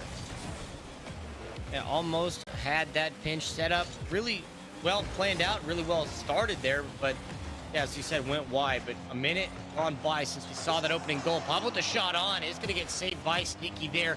Now look for the counter attack. Will be met halfway by Aqua. He's now going to try to set up something to go on the other side. Uses all the boost and gets that back boost away from Sneaky, who's going to be taking this one in the air, looking for a playoff to the teammate, but teammate not yet in frame as it will be taken away. Go to the other side, credited with the save by Dead, but the challenge here in this zone is where Pablo and Aqua need to spend most of their time, as we've talked on that the more time they spend on defense, the more capable Dead and Sneaky are to just immediately get a shot on, get a goal scored, create an opportunity. So you really have to see Pablo and Aqua on the offensive side of the field if they want to come away with this game to send us to game 5. Oh. Yeah, and that's not what you want to see, as Pablo just can't reconnect with that one off the ceiling.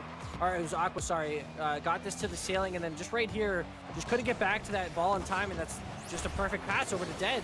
So that is a little bit of an error there to see from Aqua, as he was just not able, I think just thought he was going to be able to challenge that or have a decent chance at that, but nonetheless, that is a basically free goal given over to Sneaky there, and it lets them equalize this game back up in game 4. So now Pablo and Aqua don't have that lead that they've been holding on to from the last game, that they desperately need to hold Dead and Sneaky to. We'll see if they can do it in this one. As of right now, still a low-scoring affair. We're 2.5 minutes in, and still only 2 goals. I never know what an outlier is in any of these series, because we get 2 games that go 10 goals each, and we're like, this third game here with 3 goals, that's the outlier. And then game 4, it's 2 goals in 2.5 minutes, and you're like, were the first 2 the outliers? Are they now just understanding each other? I think it's more so of that. Now both teams are kind of getting in the momentum and playing good defense. Yeah, I think so. Just kind of get an understanding of how to counter what the offense did, because it was all offense to begin with. That shot just a little high, but looking for the follow on Pablo. The defender missed off the rebound, so Pablo takes advantage to get the follow-up shot and get this one. Sneaky just unfortunately took himself out of the equation there. Great redirect from Pablo. Good heads up, good read to give the lead back to this squad, coming up on the 2-minute mark and to regain the lead. 2-1 now. That lead that we are just talking about, they needed so badly. Neither one of them, nobody in the lobby apparently wants to go for the ball, as they both went back and no one on Dead and Sneaky were there for the challenge, as we saw the evasion from the first initial demo. But we'll see now as we push into the last couple of minutes of this game. If Aqua and Pablo can get another goal here, I have them down as probably winning this game. Even if it's 3-2 or it goes into overtime, I still think Pablo and Sneaky, Pablo and Aqua should be able to kind of contain Sneaky and Dead as it did last game in this 4th game here. Right. So we might be looking at a game 5.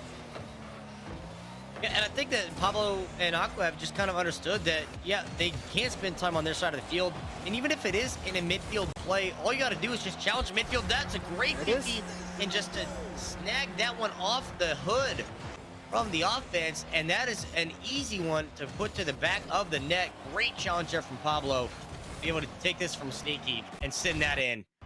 And a minute 14 to play. I mean, this is now crunch time here for Dead and Sneaky. They got to find a way to just get to the other side of the field, because they, on Flip the Script, are now spending too much time on their defensive side of the field. Oof. Yeah, they are. They've been, which is surprising, because it felt like, obviously we know both teams are very offensive heavy, but to see Dead and Sneaky not really have a whole lot to work with in the last 2 matches is really telling. And that is a perfect combination. Dead getting the demo there on it to Pablo, and Sneaky just flying in at a perfect time to find the second goal. Now back within 1. That's what these two have been so good at, is being able to create, and we see them once again. One of the main teams to utilize demos so far that we've seen, Dead and Sneaky have made very, very good work of it so far. And that is a kickoff goal, or should be. Wait a minute. Sneaky backs it up. Sneaky has no boost. This is awkward. He finds the challenge, so he wins 50-50 goes through. Sneaky finds the third. Now we're back at even pace at whatever just happened here. I think that huge brain by Sneaky to turn that car sideways, because it's the Dominus hitbox, right? So it's just that much longer. So by that, putting that much more surface area on the ball, you just create that much more of a percentage chance that you win that 50 to put that to the back of the net. So a tie game, under a minute to play here in a potential deciding game. Dead tried to take this one in the air, but is going to be denied there. Watch for the opportunity on the putback. It's not going to have the follow-up. Under 30 to play. And a brief moment of reset. Everyone take a breath, because the last 20 seconds going to get crazy. Oh, yeah, like that could have potentially been an easy goal there if Dead or Sneaky were in a decent enough position. This is another chance. Sneaky on top of the ceiling. Full boost. Has the push reset. Gets in the bottom right corner. And Sneaky finds a fourth go-ahead goal in game number 4 here for Dead X Sneaky. Managed to win out on that one. Uses that midfield boost to get off the ceiling, get the flip reset, maintain possession, and just send it home inside the upright. Closing seconds here. That ball is out of possession. Aqua's got to catch this, got to keep it in play, but there's no chance at all. That is an effective use of a demo that Dead and Sneaky have done time and again, and that's what gives them a 3-1 series victory. Yeah, that is an incredible finish there from that team to be able to come back in that fashion. I literally said, if Pablo Aqua get this third goal and make it 3-1, even if this goes into overtime, there's no, like, I still see them winning that game. And I was like, all right, 3-2, all right, 3-3, all right, maybe we're going overtime. And then in just that fourth goal, they are so good at combining as a team, as the two individual players to make something happen. And they just constantly were able to do that. And of course, huge props to Pablo and Aqua, because they did not stop fighting after the first 2 games, in which it seemed like a bit of a mess in overall sense. But we'll take a look at the series replays as everything is done with 3-1 scoreline. We perfectly called it. 3-1 scoreline for Dead and Sneaky. And a really fun series to watch between both of these teams. A lot of back and forth, a lot of really good scoring chances, just great plays overall, and good teamwork on both sides. Yeah, and like we talked about, we don't know what the outliers were. Like, that series was just almost a tale of 2 separate series, where the first couple of games was just all offense all the way. They put up a ridiculous amount of goals, and then all of a sudden you go to game 3, game 4, and it's like, okay, now the defense has come into play. Now we're understanding, and you give credit to Pablo and Aqua, and you know, the fact that they were able to win in a low-scoring affair in game number 3, I think boasted a lot of confidence for them and how they did.